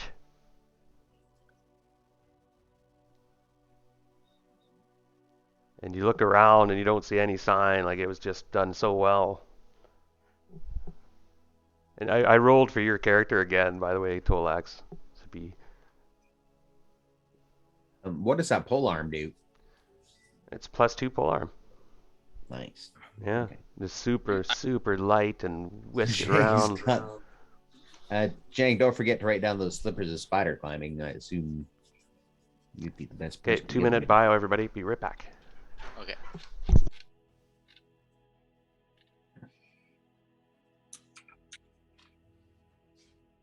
I'm working in that pole arm right now. Nice. Yeah. So write that down and the those slippers. You'll be able to just climb up anything. Yeah, Walk around on the because roof. with that I can just walk on walls essentially. Yeah, that's cool. That'll change the entire dynamic of battles to 3-dimensional. Anyway, I'm gonna hit the bathroom too, so I'll be back in a second. Okay, so oh yeah, I forgot that got that potion visibility too. Slippers. Well, that bolt's gonna be handy because I can summon up a 12 hit die water elemental and command it.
Okay, so I got the bolt. Man, that's good. Okay.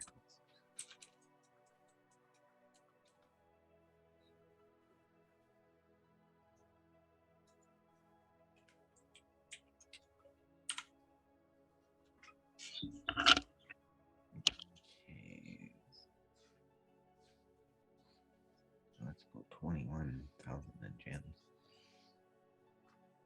Okay. What do we got left for coins?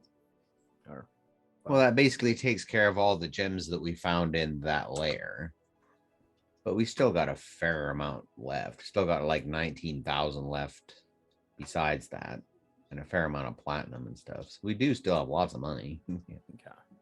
But yeah, that'll basically take care of that pretty much, except for like 1,000 left over. Well, if I could have drawn that card instead of Chang, I would be level 11 cleric and have access to a heal spell right now. Yeah. Oh. That's how close I am. I'm really close to going up in Thief again. It takes Thief surprisingly little to go up a level. So yeah, but Magic is just going to take a long time to go up a level again. I need, God, how much? 750,000, I think, to go up another level. And I'm at 437,040.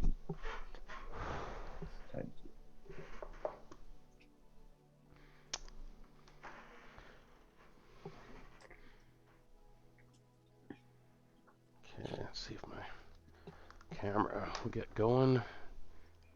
Okay. All right. So, a bit slowed it down this session a bit. No major combat so far. Oh, those No, dice. we got some good stuff that we needed, yeah. I was wondering if that deck of cards would have went really south, but things held out. Yeah, that's why I was reluctant to do. I'm like, yeah, I could get something great, but I am doing okay, and I could get something pretty shitty. So yeah, That's a nice shot in the arm. 50,000 XP. oh yeah, for sure. Yeah. rope climbing. I want to check that up. It's got some neat stuff. Yeah. So we meet in front of the casino and head up and into the area, and you can see Belgos is entertaining some guests in his sort of private area of the lounge, like some casino kingpin. And you see out of the crowd comes another slave. And this one's an old man, and he's got one eye patch and a collar on. Comes forward. Ah, the Lord Belgos has acquired you. Come to his table if you so desire. I don't know if we so much desire as we really kind of ran out of options at this point. But shall we? Indeed. Excellent. You makes your way through the tables of gyrating dancers and the band going on, and Belgos sees you, and Salusa is not there at the moment. It's just Belgos. You're not sure where she is. Hiding a black eye. Yeah, that's yeah, and she's very good, at going ethereal and going invisible and just messing with people's minds. It's hard to nail her down, but Well, he I might know a little gestures. bit about succubi because I know that Tansy, that succubus in that planar city, what's it called again? Mm. Anyway, yeah, you know walk her. up toward Belgos, and he's like, "Come, come, excellent. You did come. I was afraid you might still be somewhat upset with me." And he grins with a feral grin. And there are guards about and things like that, and he seems pretty smug and whatnot in his sort of head of the table area. It's sort of like a Roman setup. He's in this large open area where there's these lounge chairs all around the outside, and you can go and sit, and then there's little tables in the front, and slaves come and bring you dainties and so on. Some people are, yeah, and different color and Exotic creed and food race. and stuff. Yeah. Yeah, and the view I said is gorgeous, and everybody's having a great time. There's a big party going on.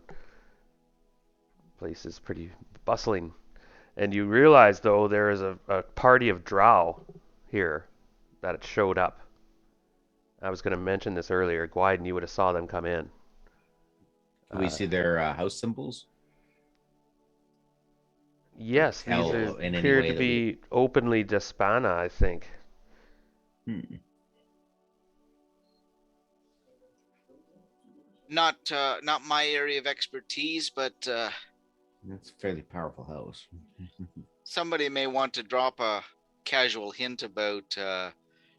Hold on, Dispana is. Give me 1 second. They were fourth rank, and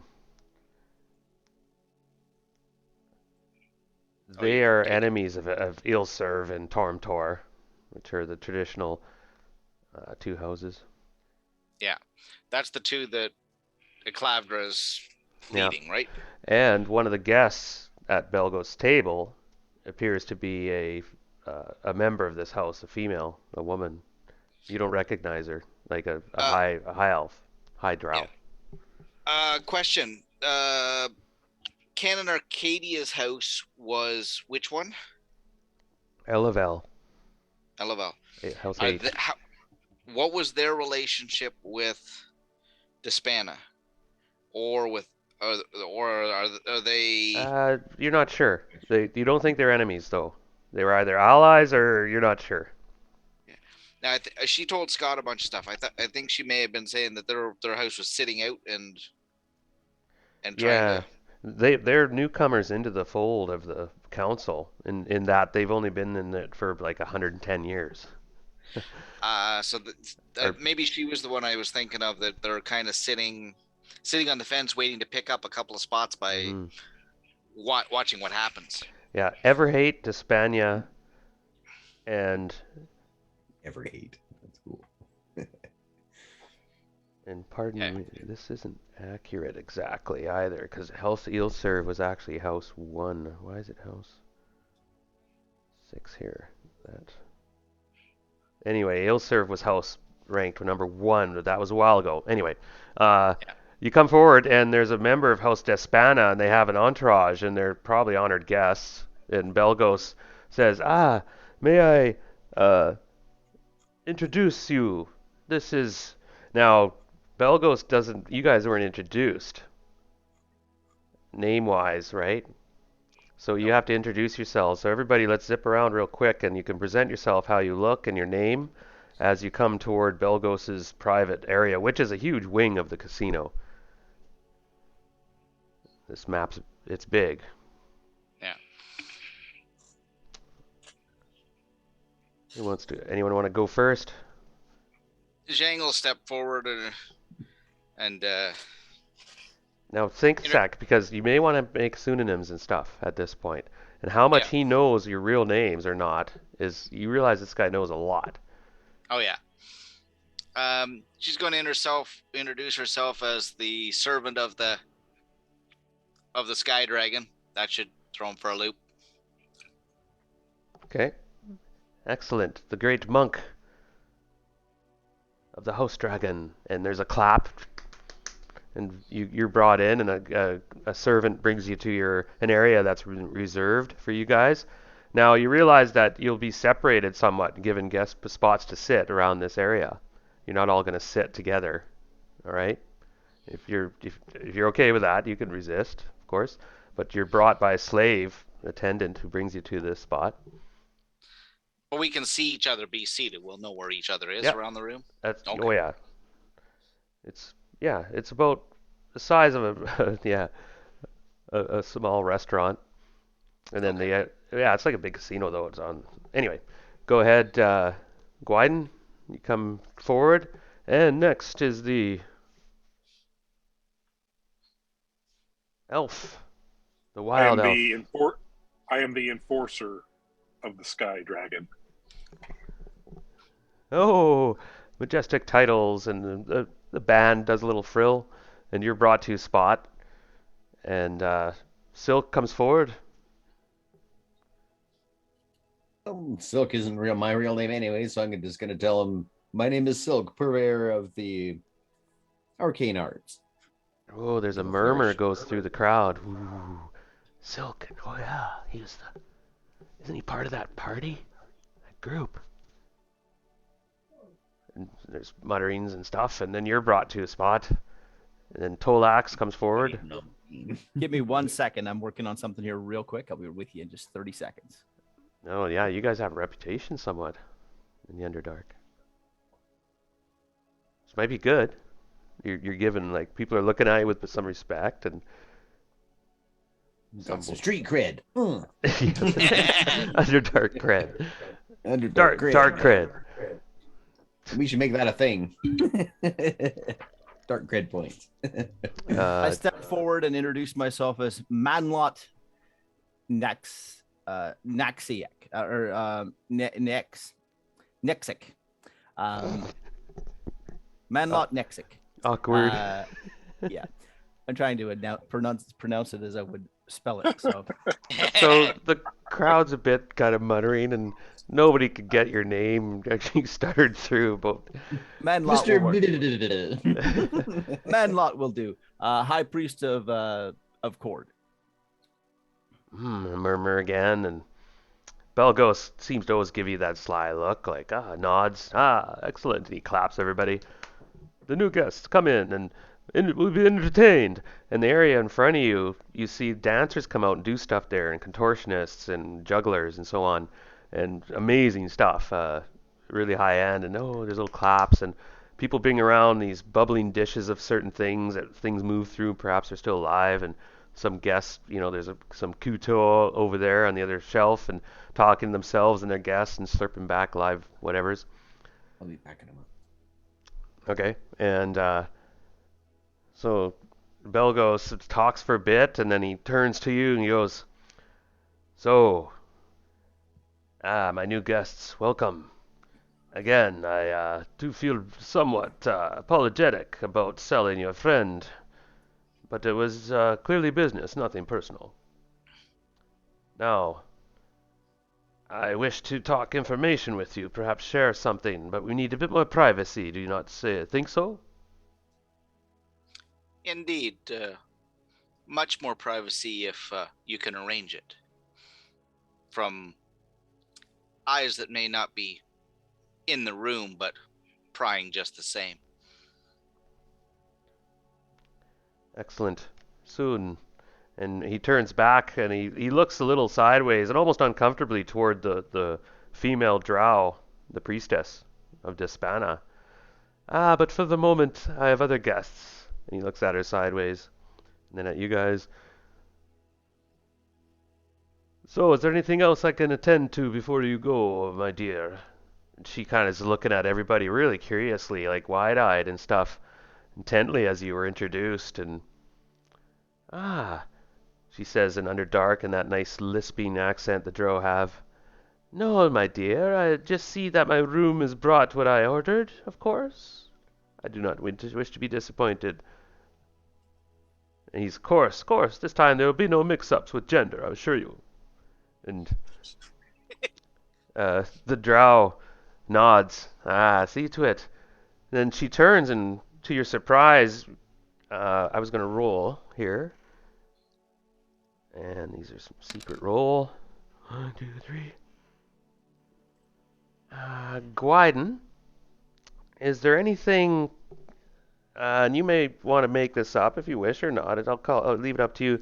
Is there any trinket or something that Canon perhaps gave you on one of those moments when you two shared in that brief, hectic struggle through the Underdark?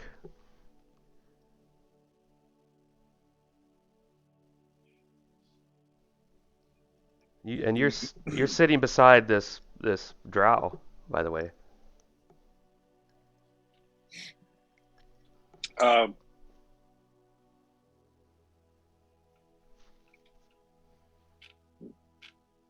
No, I mean, when we got her, she had no equipment or anything to leave with me or anything. Sure. So is the question? Sorry, I didn't mean to coming set you up. from? Yeah, go ahead. No. Is the question coming from Belgrade or is it coming from the Drow? The drow was kind of talking. Mhm. So, where are you from, you strangers with a foreign look? They call foreigners, surface dwellers. From the surface, but we've With a lot. been in the Underdark for a long time. It's weary. We've met friend and we've met foe. She sneers. I see, they let your kind in here, eh? And gives a look at Belgos. Our money spends as well here as it does anywhere else. Ah, Pawinda, she says in that slur that's for white elves. Racist. Yeah, well, and but she turns back. Interesting. Anyway, I will be in my room. Have your privacy. And she struts off, unless anybody wants to say anything or do anything with her entourage. About 7 or 8 drow. Be a good time. There were other Drow here not long ago. They were looking for something. What are you here for? Perhaps you're looking for the same thing? You ask her. Mm-hmm. She goes to ignore you because you being a Pawinda. But then she stops. And she comes back and sits back on the divan thing and leans back as they do, kind of Roman style. She goes, "What do you know of these things? You are the strangers." And her eyes widen a little bit. There We're are not rumors. strangers. We're wanderers. Yes, but there are rumors of a group moving through the Underdark, causing quite a stir, it's said. Interesting. Belgosos has the most interesting guests, so I tell you what, I suggest you leave this place. Get out of the Underdark. It's not a place for you kind. And we'll be coming for you anyway. You'll all be our slaves one day.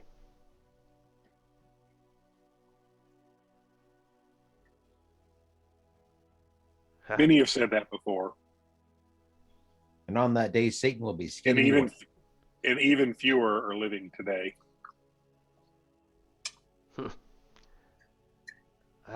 I'm marking you, Bewinda. I see you. Your name, guard enforcer. Enforcer. What is your name?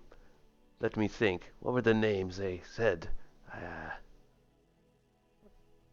She's pondering. I mark you, Pewinda, and your kind. When you Belgos. know our names, you will not forget them. Yeah, and then she says, well, I am... Pardon me. I had a note. It's like Gwindol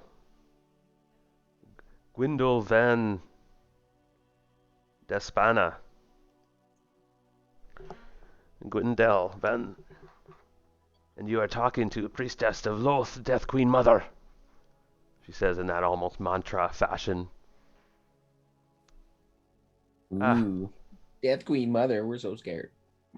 And she spins like a viper when you say that.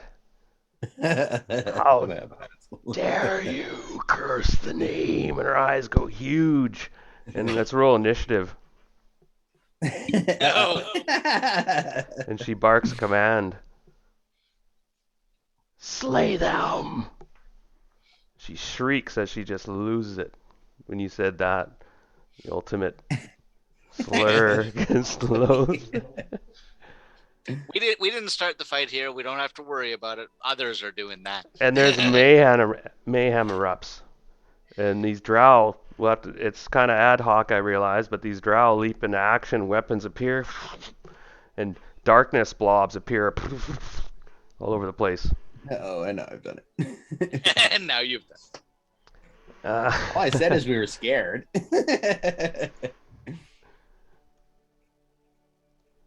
Now would not be a good time for a flame strike, right? No. She's Oh, known bloody for her hell. temper. This one. No, but I was thinking of planting some things for house infighting, but I think she's already got that going on. I'm Seems sorry, to be her forte. I had to look something up Minute. because you hear a voice roar, "Hold!" They can't cast spells here either. Belgos has suddenly reared up and changed into this huge black towering shape, reminiscent of some demonic form, massive claws and such like that. You're thinking the mages among you it may have been shape change or something, but he's full on Belrog. Oh, Hold! This is a neutral zone, he says in this thundering roar. And Gwindel, she's like enraged, her eyes flashing.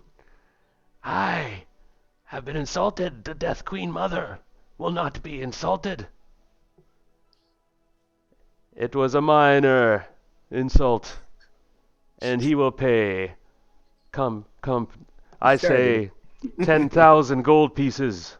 He gestures at Silk. Is this not fair for blaspheming against her goddess? Or you may fight a duel. But did she not just blaspheme against our very own goddess of the enforcer and our monk just Yeah. moments prior? True. Play is fair play. Ah, this is so, Belgo says. Ah, the neutrality of the land must be held. And she's like, I will not forget this. You have been marked, and you. And she points at Silk now. Silk. And she storms off. All right. So the place suddenly there were people diving under tables, and the band was like, and actually part of them probably kept playing. Yeah. and Regular Saturday night about 1 a.m. and then you look back, and Belgos is Belgos again. The sword goes back away because I didn't get much of a say in that one. No, and it was like you realized, ooh, and yeah, it was very close. And so Belgos is like, the rest of you, clear away now. I need some privacy with these guests. And then he snaps his finger, and the deep gnome comes out of nowhere. And he says something quietly to the deep gnome, and the deep gnome leaves. Sit, sit. Relax, I apologize. She is a hot-headed one, like all their kind. Well, perhaps I pushed it because she was pushing our buttons. I should have I known. accept responsibility for it. I sense this is not the end of it. Watch your back, my friends. Watch your back. Yeah, we always do have to anyway. No big deal. And he She'll have to get in snaps. line. And there's bringing drinks out and frills and so on. So, as to the information, I wish to exchange what I know of certain things if you tell me what you know of certain things. You understand? Plus, if I... This could be arranged. Good, good. Also, there's something I can offer you. I sense you might want it, and it's, frankly, a very dangerous item. And it puzzles me. And I'm not sure if you'll want it or not.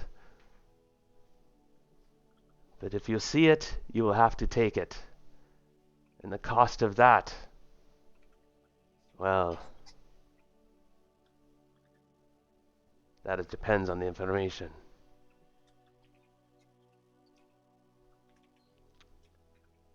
What I do know is that you've been in the Underdark for probably 4 to 5 weeks. I do know that you were sighted in areas, and he mentions off a couple areas. And I do know that you are involved somehow in the city of the DROW, and you may be going there. I sense the direction is obvious. I also sense that you have connections with certain drow houses, obviously. Hence, your friend being sold in my connection. House Arcadia, or Alevel, as they're called in the drow vault. By the way, I've heard rumors there's a war. A house has been destroyed, it is said. One of the major houses? Yes. A reorder at the council. Ah. Recent news is this? Indeed. In fact, it is said House Ilserf has been destroyed. It's rumored it's been a while coming, and he chuckles. After all, weren't they are not heretics? In their kind, they are very unforgiving. They'll gang up on you, eventually. And he looks around. You're all silent, and he's... Ah. There's truth to this. One of the matron of that house was causing much distress on the surface. Tell me more. I need information. A Clavdra was an Elser, right? Yeah, so let's all play this a bit, though you keep role playing, but think now how much you guys know and how much you're willing to talk exchanged for this guy. So he might prompt you. So he goes, what do you know of the ball? It grows and grows. We know that whatever goes in doesn't come back out, and we're not sure where it goes. We're not sure if it's destroyed on another plane. We don't know. Did we not get that from some You guys know a research or lot something? more. Yeah. From research somewhere, we learned, Brad, I don't know, maybe it was a night you weren't around. Anything inside there is being transported into Lolth's plane, 3 planes of hell. Abyss. So apparently Oh as yeah. Oh, as it I think I did expands, miss one session there. Yeah, a while yeah. ago. Hmm. So as it Okay, expands, anything that enters inside the bubble goes to is that. transported to the planes that she controls. Well, Yeah. yes, and it's some sort of weird inverted gate system, yes. And now, how much do you want to tell him? I'll let you guys role play this. So he goes, "Ah, so as I thought. Who is behind this exactly? The drow are up to something. Is this a thing of that witch, Loth?" And he kind of, oops, shouldn't really say that. Uh, the one of the high priests um, of her kind, I believe, is in charge of something. We haven't figured out exactly what, but it seems to be a tactic that she has used on He other starts planes. he starts to laugh, and then he kind of interrupts you. Yes, it is puzzling, is it not? I'll tell you what I know, 'cause I may know quite a bit. Yes, the drow. They have some culmination, some power they've evoked, of course, with this gate. And lately, it has become more powerful. The ball has gotten quicker. There was something happened at the council. That House Ilserv and House Tormtor, they were split off and involved with something else, and that is part of what I wish to show you. And he snaps his fingers and gives you that feigned grin. And the deep gnome comes out carrying a tray that's kind of heavy, and it's got like a cloth over some bulky item that's on it. About, yeah, size of it's pretty big, about the size of a big pail. It's covered though. And he comes out and he puts it on the table in front of Belgos, and Belgos dismisses him. And he looks back. Yes, you've told me much I need to know. You are on the way to the city, are you not? You are involved in this, whether you want to succeed or not. Well, I do not wish it to succeed, he says. I calculated it with my math that in 3 weeks this mountain will not be here. It will be in the dome at this expansion. If not sooner, 2 weeks even. You're very shrewd. And at that point, you will be totally on Lolth's plane of hell, or the abyss, sorry, and under her control. And the one that you just sold the cannon, if my information is correct, is to be sacrificed to expedite that process. It So might you be may not days. have 2 weeks, you might have 3 days. Damn it. And I'm afraid we have not done ourselves favor by pissing off that Despana woman. Or Drow. My bad. She deserved it. Who is this Despana lady in the picture of the vault now? She's a powerful figure, a Drow high priestess of one of the major houses, clearly lined up. It apparently, now he tells you there's been a power shuffle, and one of the houses have been destroyed, and there's been an alignment where the council is now once again all worshipping Loth and on Loth's side.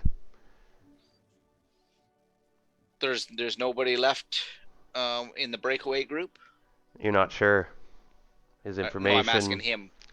Yeah, he's not sure either. That's what he heard. Okay. Well, then we'll let him know that what we had, some of it came directly from a Clavdra, was that there was a power struggle and she had won that one, and they had left Lolth for an elemental god. Was there not another family that was with them too? There was a second of the major houses followed. This elemental god. You've heard of it too. Have you seen this? And he pulls out this plaque and puts it down.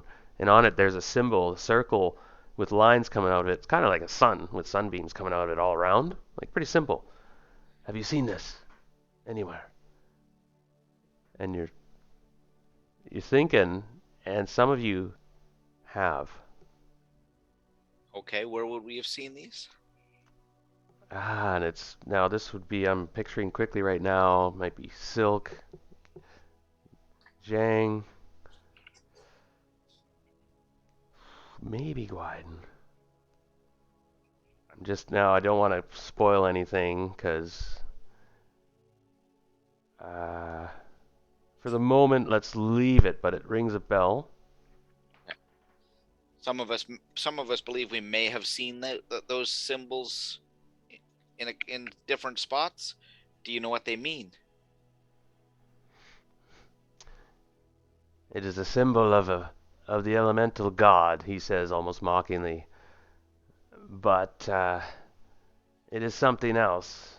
It is fake. This is the symbol for the being. There's something behind it. I do not know what. It is unknown. The elemental god, I find no signs of it. It's only been around for recent 900 years. Disappeared, came from an area deep in the deserts. An area of deep radiation, death.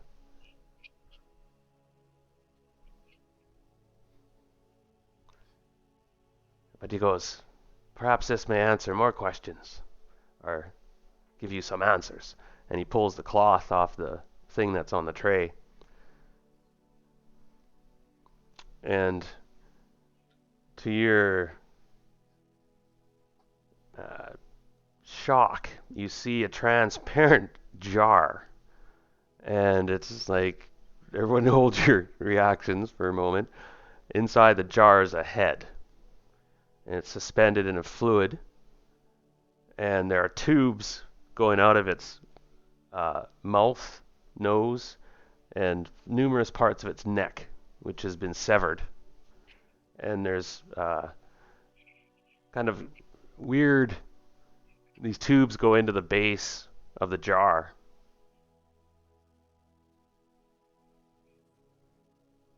And there's a blinking light at the bottom of the jar. Amongst other doodads, it's got a bit of steampunk meets techno. Sorry, it's It's the gone for a room in the second. museum from Futurama. So it's like it's a piece of technology then.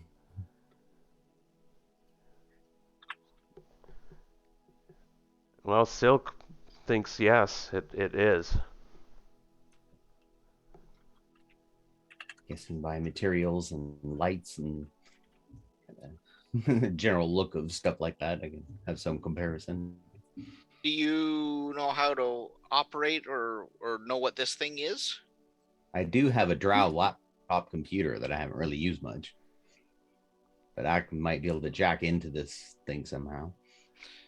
Oh, But that's a little bit of a stretch to figure out, though. I don't know. Hold on, Brad. I'm You still go. carrying around one I got from when I got the arm put on. Oh yeah. Now, as to the head, it's not animated or appear to be moving or even looking. And in fact, it happens to be tilted off and staring down at the floor, so you can't actually make out the features well. It's surprisingly well preserved, like some animal in formaldehyde, I suppose. But has a haunting, warped look to it from the glass and such as well. And there's a tinge, kind of a greenish blue tinge to the fluid. It looks very old, like it has signs of aging. He goes, I bought this from an antique dealer who says that they brought it from that deep desert zone of the...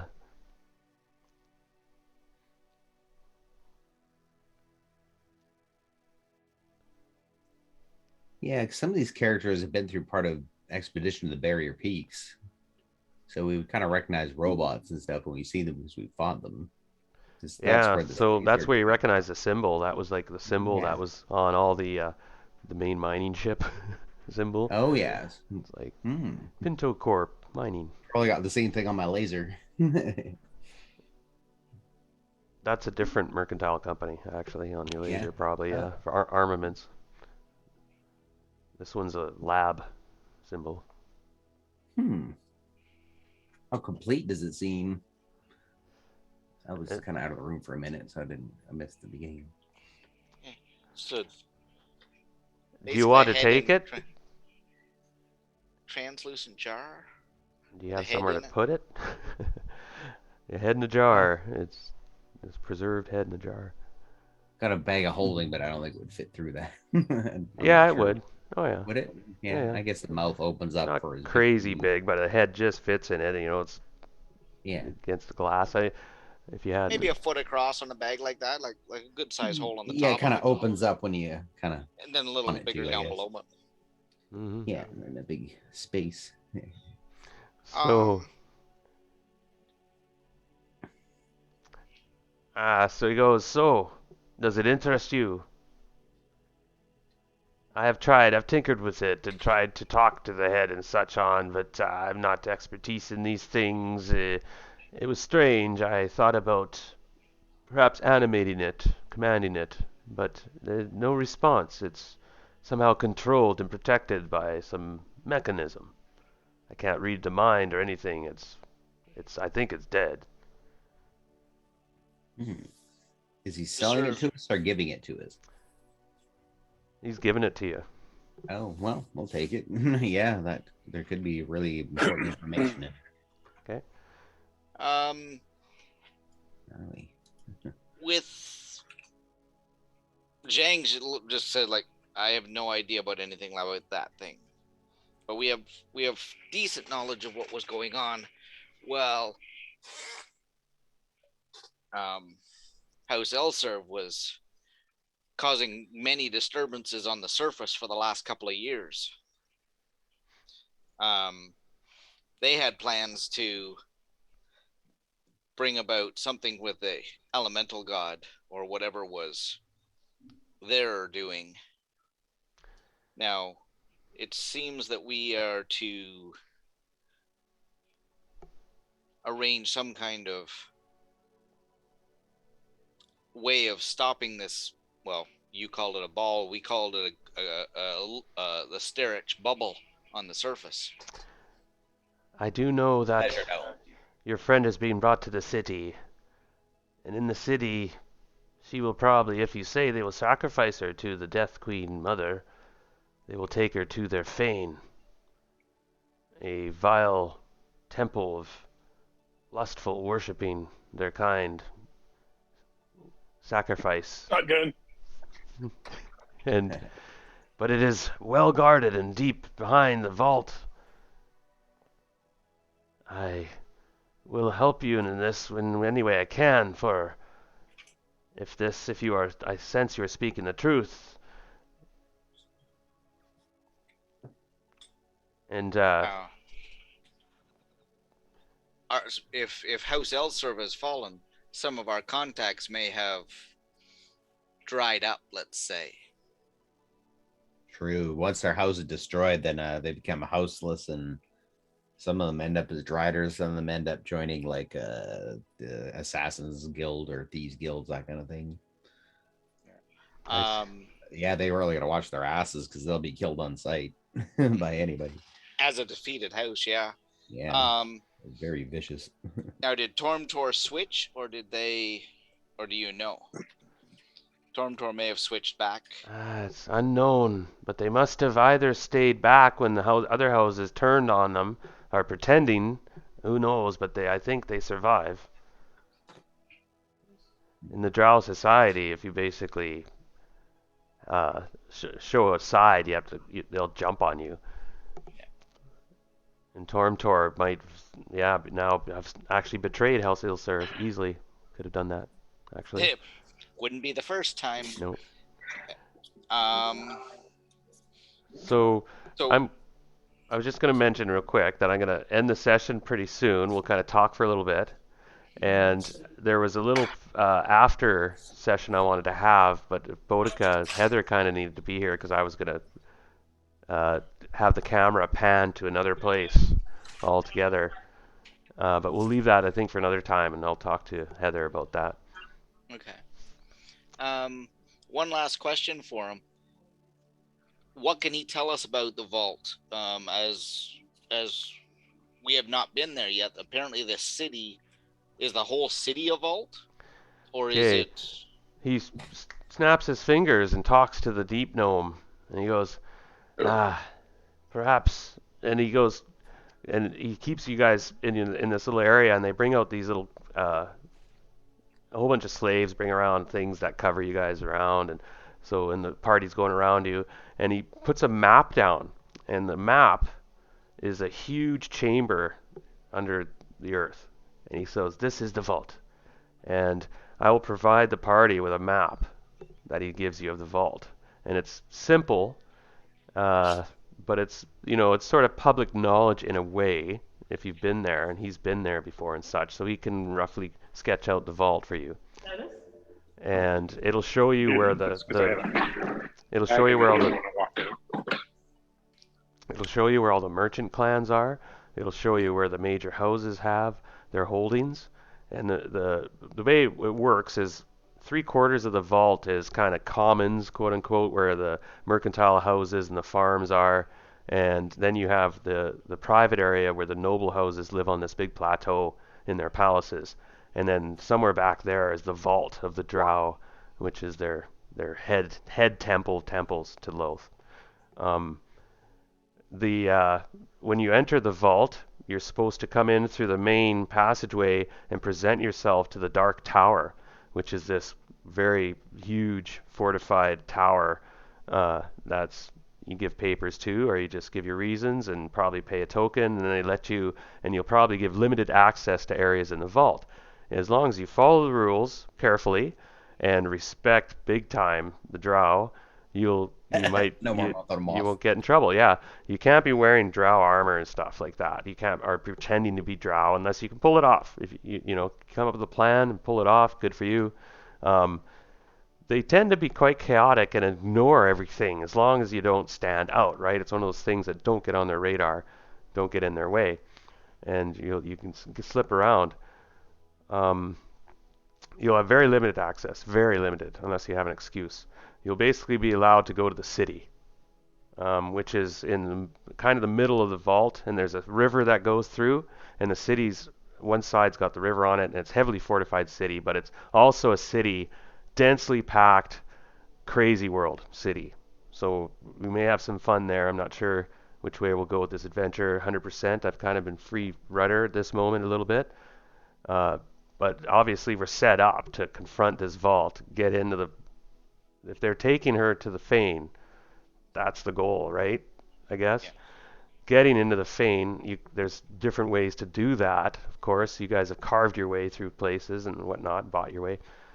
But this may be really tricky. There are thousands of drow in this place.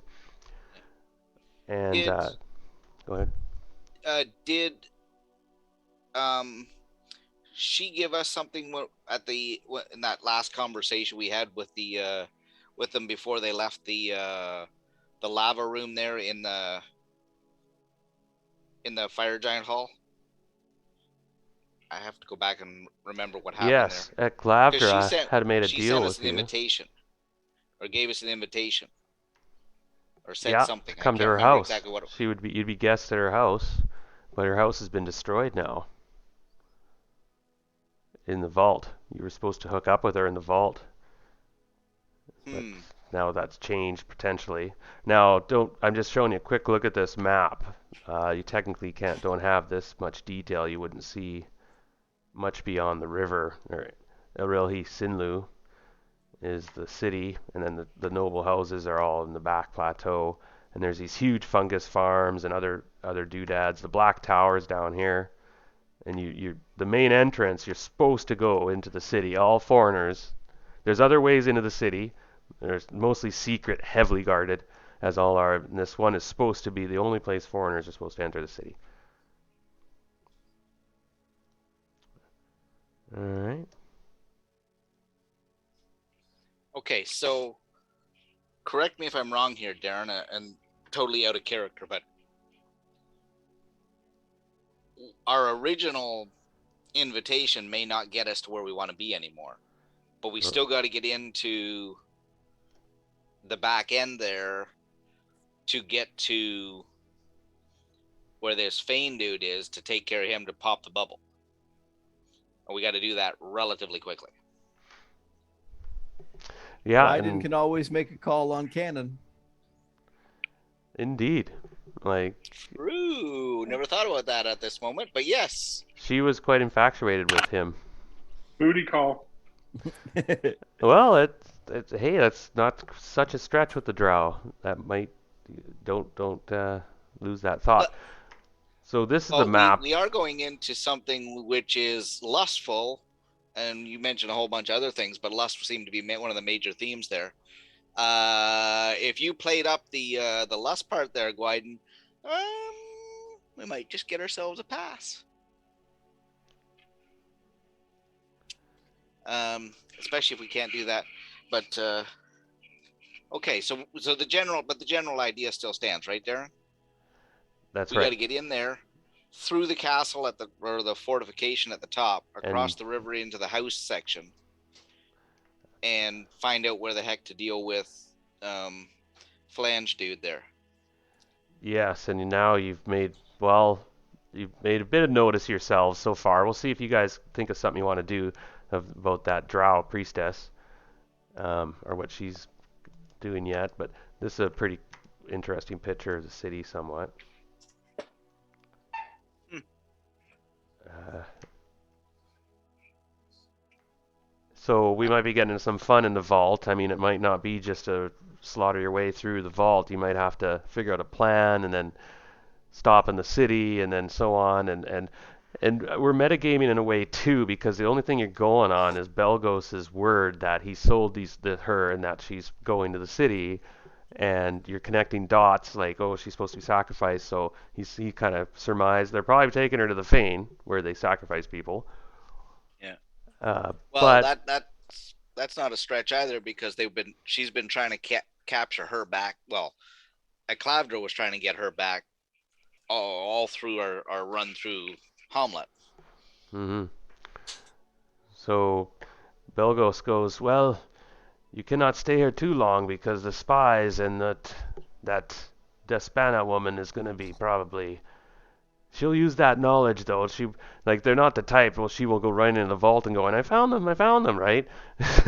She'll be using that knowledge for her house and parceling it out or using it for their own twisted plans. Yeah. You don't have to think like, oh, we have to stop her. It's like, eh. But we do have to get back on the road relatively quickly from here. Yeah. Almost immediately. So I guess basically, what else does he have for news that he's willing to share with us for what we've shared? So he's giving you this map. Mm-hmm. Okay. And he's giving you a whole bunch of information on like the areas he's printed in. Like for instance, he's typed in fungi fimers, mining, assassin guild. He knows quite a bit about the vault actually, and if Boudica was here, she could have filled in some more detail as well, of course. And you actually have where the houses are. Like there's a lot of information on this map he gave you. Yeah. It's pretty. Now we have been posing as mercenaries, so a trip to the mercenaries area, which I just seen on there was a mercenaries area, might very well get us in past the Black Tower. You would probably have to report there. You'd have to go over to the mercenary area and then get legit. You might even get hired or something, but Get the proper paperwork. Yeah. Because we've been offered mercenary work from House Despana through Canon. Legitimate. Yeah. That's a truth. If they're checking on us, that will come up as a truth. we were definitely offered work with Clavdra. Yeah. So I mean, those, if they're looking for truths with their detection spells. I mean, so that's curious. You can see where House Aleval is, 14. They're up on the plateau. I like that option, booty call. Oh my. L-serves were way back in the back corner. But sometimes you got to work with what you got to work with. The Black Tower is the first obstacle because you have to sign in unless you have some other way to move around the vault. Yeah. Now, I assume that just being a check-in point that you have to check in at if you have a legitimate reason, they're going to take it on face value, more or less. This is asking Belgos. Sorry, say again. If you go in there and you present yourself to the tower, and seeing as it's a check-in point that everybody has to go through, and you go through the process of doing your check-in, and you give them a legitimate reason, that's not going to raise huge flags. No, but there's certain triggers, even like being a white elf in the vault. Like they're all slaves. Yeah, Or it's gonna be. it's just very. That might be tricky. Well, I tried to pass as a drow once, but they just see right through it so easily. It's not really worth doing again. Like I had that potion of rainbow hues. I could make my skin dark like a drow, and Well, they kind of cast like try to Dispel pass off magic. as one. I remember But that. they totally screwed that That's the up. problem. You could pull it off until somebody did that, and the elves Yeah. are. This is high level stuff. I'll be playing them pretty keen. Yeah. They're top of the pecking order, and this module I think is 10 to 14th level. Everybody, so Yeah. I gave you 37,000 XP last time we talked. By the way, Glyden, I could use makeup actually to you got 50,000 boost. do Dean, blackface. how close are you to going up? Yeah. Well, I've still got a little over 100,000. I need less than 25,000 to get access to a heal spell. That's what I need. like a full Yeah, heal. I'm gonna go up as Yeah. a thief too. I only need barely anything. I'm like, So but no, basically what I'm asking, Darren, is that being the first check-in point, if we find a way to disguise the two elves, the humans won't be a big deal. Now, I'm allowing a lot of creativity too. I mean, slaves are a big thing. If they have to pretend to be slaves, are gladiator slaves, tricky. right? You can stretch it. Like the slave types, some slaves have a lot of freedom, quote unquote, so to speak, right? Depends what your intent is and the Yeah, context. they have ranks too. Yeah, they Sure. have classes amongst slaves even. And you would have professional, pleasure slaves, of course, and then you would have fighting slaves. You would have doctors, tutors. So Or you could slaves have that a have fought. female, you could have a white elf slave, and he or she might be dressed elegantly, and it would be discreet. Like things like the collar is a common one. Almost every slave, I think, has to have a collar. That's a big one. Hold on here. What if we ask Belgros to supply us a couple of collars? He shrugged. Mr. Silk, if you ended up being a academic slave, I'll be right back. and Gwyden ended up being a Bodyguard type? no, I was thinking a gladiator type. Yeah, but that could be very dangerous. But he doesn't have. Yeah, I guess bodyguard type, fighting slave type. Yeah, if we stay away from the gladiator, that could trigger bad things. I think Cannon would say I'm a decent bodyguard. You've guarded her body to violation several times. I think I could get her to vouch for us. Yeah. Still rolls his eyes. Oh my. So how about this? If we play up if we get a couple of collars, you guys wear the collars. We obviously know they don't mean anything to anybody else, but to them, they're a symbol. Tolak and I go in as humans, which can go in, and we have an academic slave and a bodyguard slave. That may get us through the first checkpoint gate.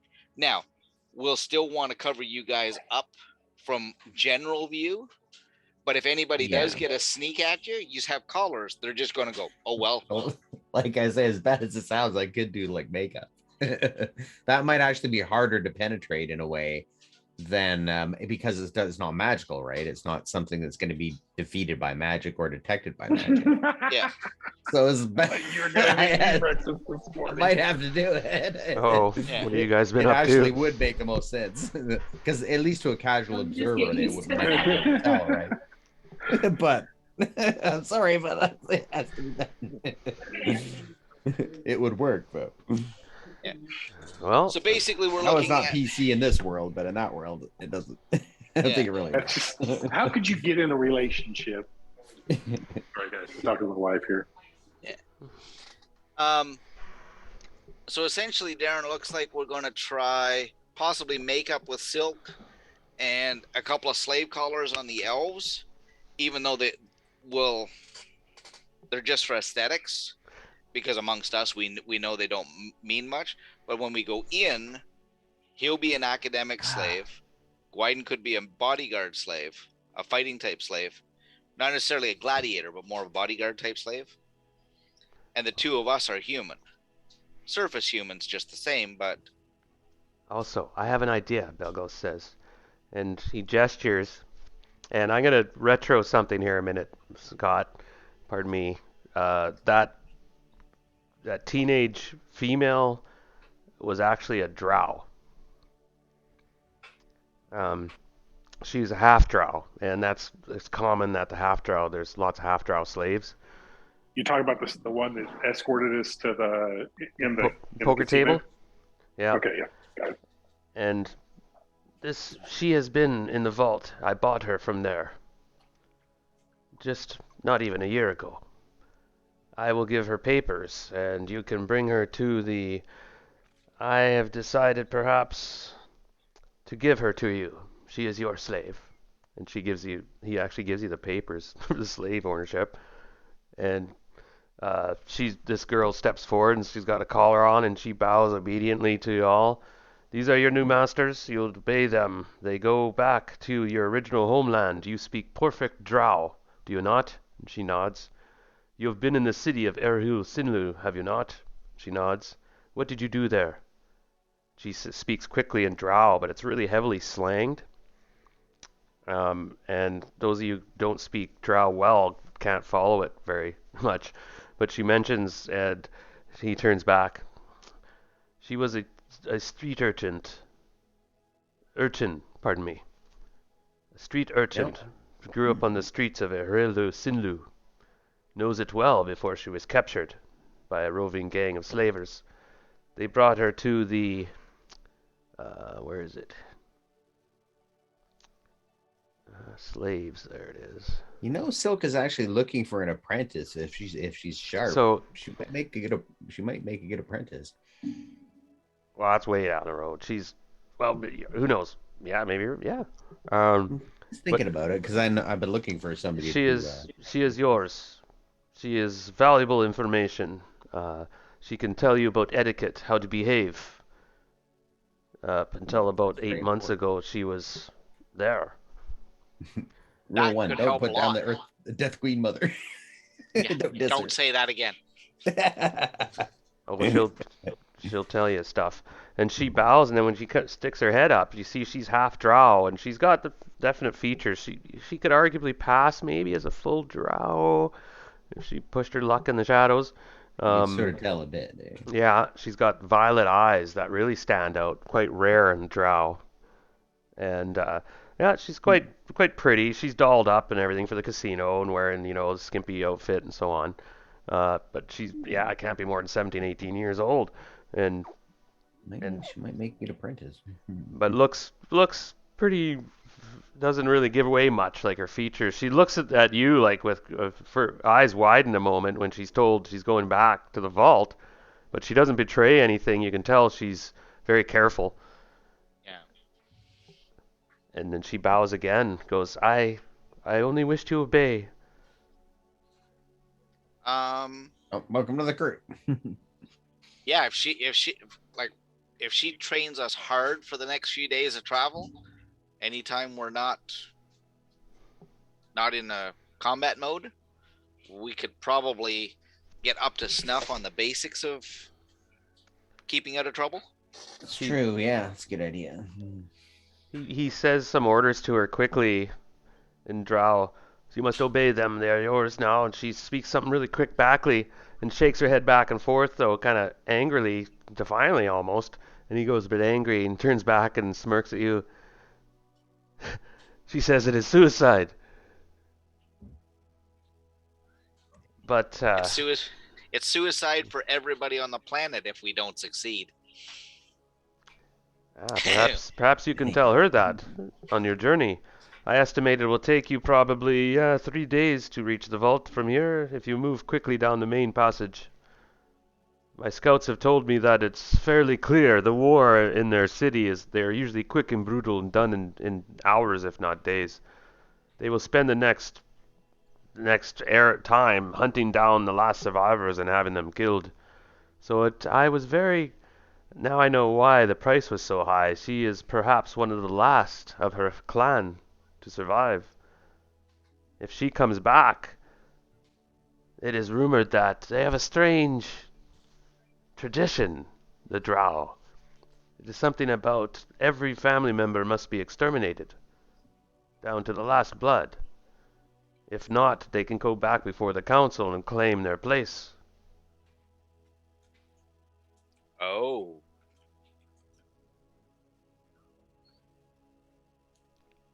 Can we disguise her as just an unclanned member? Is there any way we could do that? Who? This slave girl. If she's part of the L-serves, No, She's not. She's a No. slave. that's what I thought you said. no, you misheard. Oh, okay. If Boudica survives, she can go before the council and reclaim her status as Still serves surviving I'll serve. noble. If any noble blood survives, they can reassert their place as, hey, we're still here. You have to be so. That's why the Drow don't turn on each other so ruthlessly all the time, is because they have to make sure it's done perfect and there's no loose ends. And so any survivors. That's not true though. A lot of survivors often will change their name and join other families. That's another option. So if you're a nobleman, you're thinking, well, I don't want to die. I'll see if somebody will accept me and adopt me. Or you're in exile. You flee. So Eklavdra might be still alive. You don't know anything about that. And a lot of this is rumor. This is what Belgos told you. Yeah. But he seems to be Okay. pretty bluntly honest because he's afraid of that ball. He did the math. He says like in 2 weeks I'm in the ball. Yeah. And Tolak just sped up his timetable by a week and a half. Yeah. So, do you have anything that would get us clear passage into the city, if not to the vault? We can work on something when we get there. But what will and what will not get us past the Black Tower as just a go ahead? Well, we'll cover that as we go. What he can do is give you the paperwork for slaves, so you can make look like if you want to do a fake slave thing or whatever, he can do the paperwork, so that it looks legit. These are actual because he'll say, okay, if you're gonna bring slaves, you'll present the paperwork at the Black Tower. They'll make sure it's all legit, and then you're fine. And then you can tell them that you have business dealing slaves in the city. You may have to check in at the slave.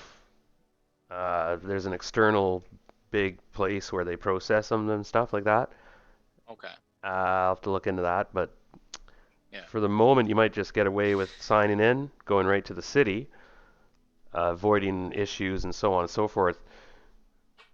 Yeah, and there's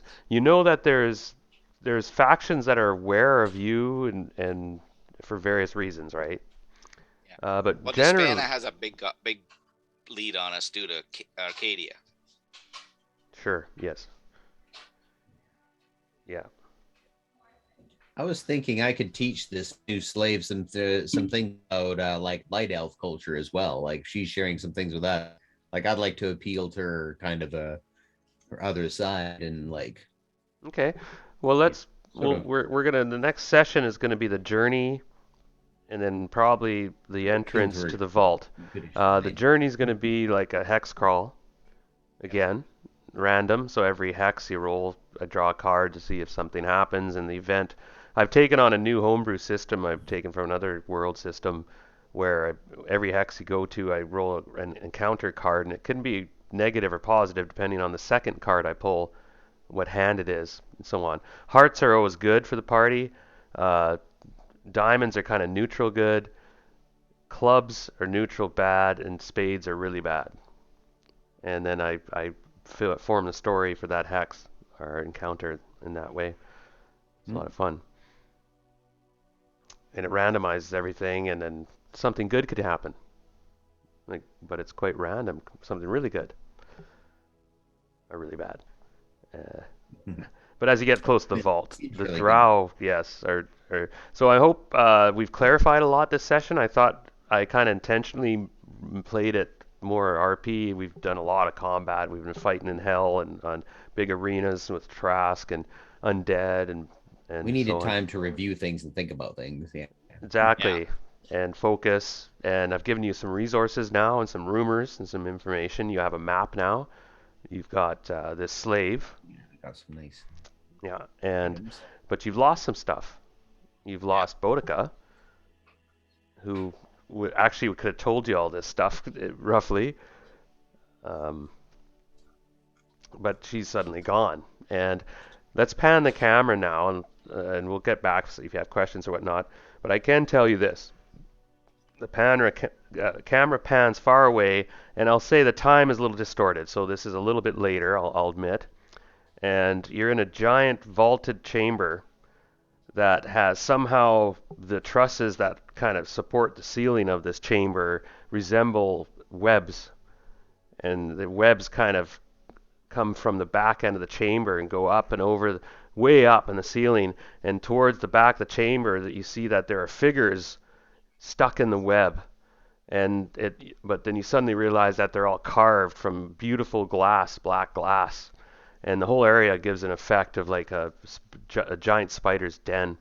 On the floor, there's a multi-tiered kind of audience chamber where there's a arced table, and there are 8 chairs around the table, and each chair has sort of a different decor or theme, so to speak.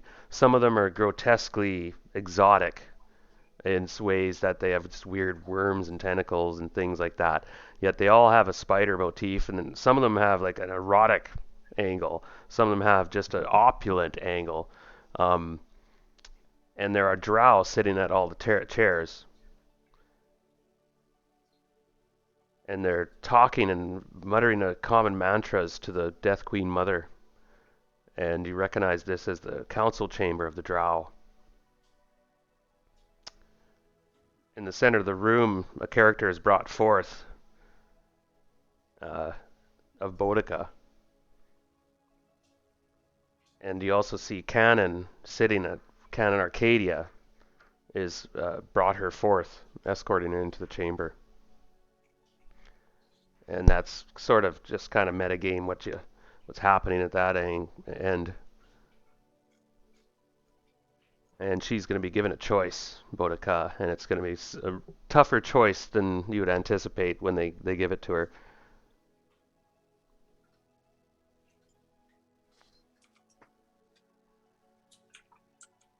And I don't want to spoil it, so we'll leave that at that. So that's the end of the session.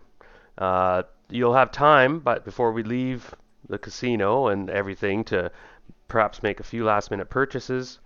There are more slaves there you can buy, actually, frankly. I mean, there's a slave market at the local merchant stalls, typical, and so on. So, unless you're in a hurry, I mean, tick-tock is the clock's always ticking, and rest is important. So, thanks for coming out. Appreciate Thank you. It's good. Yeah. Have a good night. Yeah. Yeah. Awesome, everybody. Yeah. We'll Thank you, see- Darren. We'll Good have night. to get on the road later. Have a good one. Yeah. All right. Cheers. Good night, guys.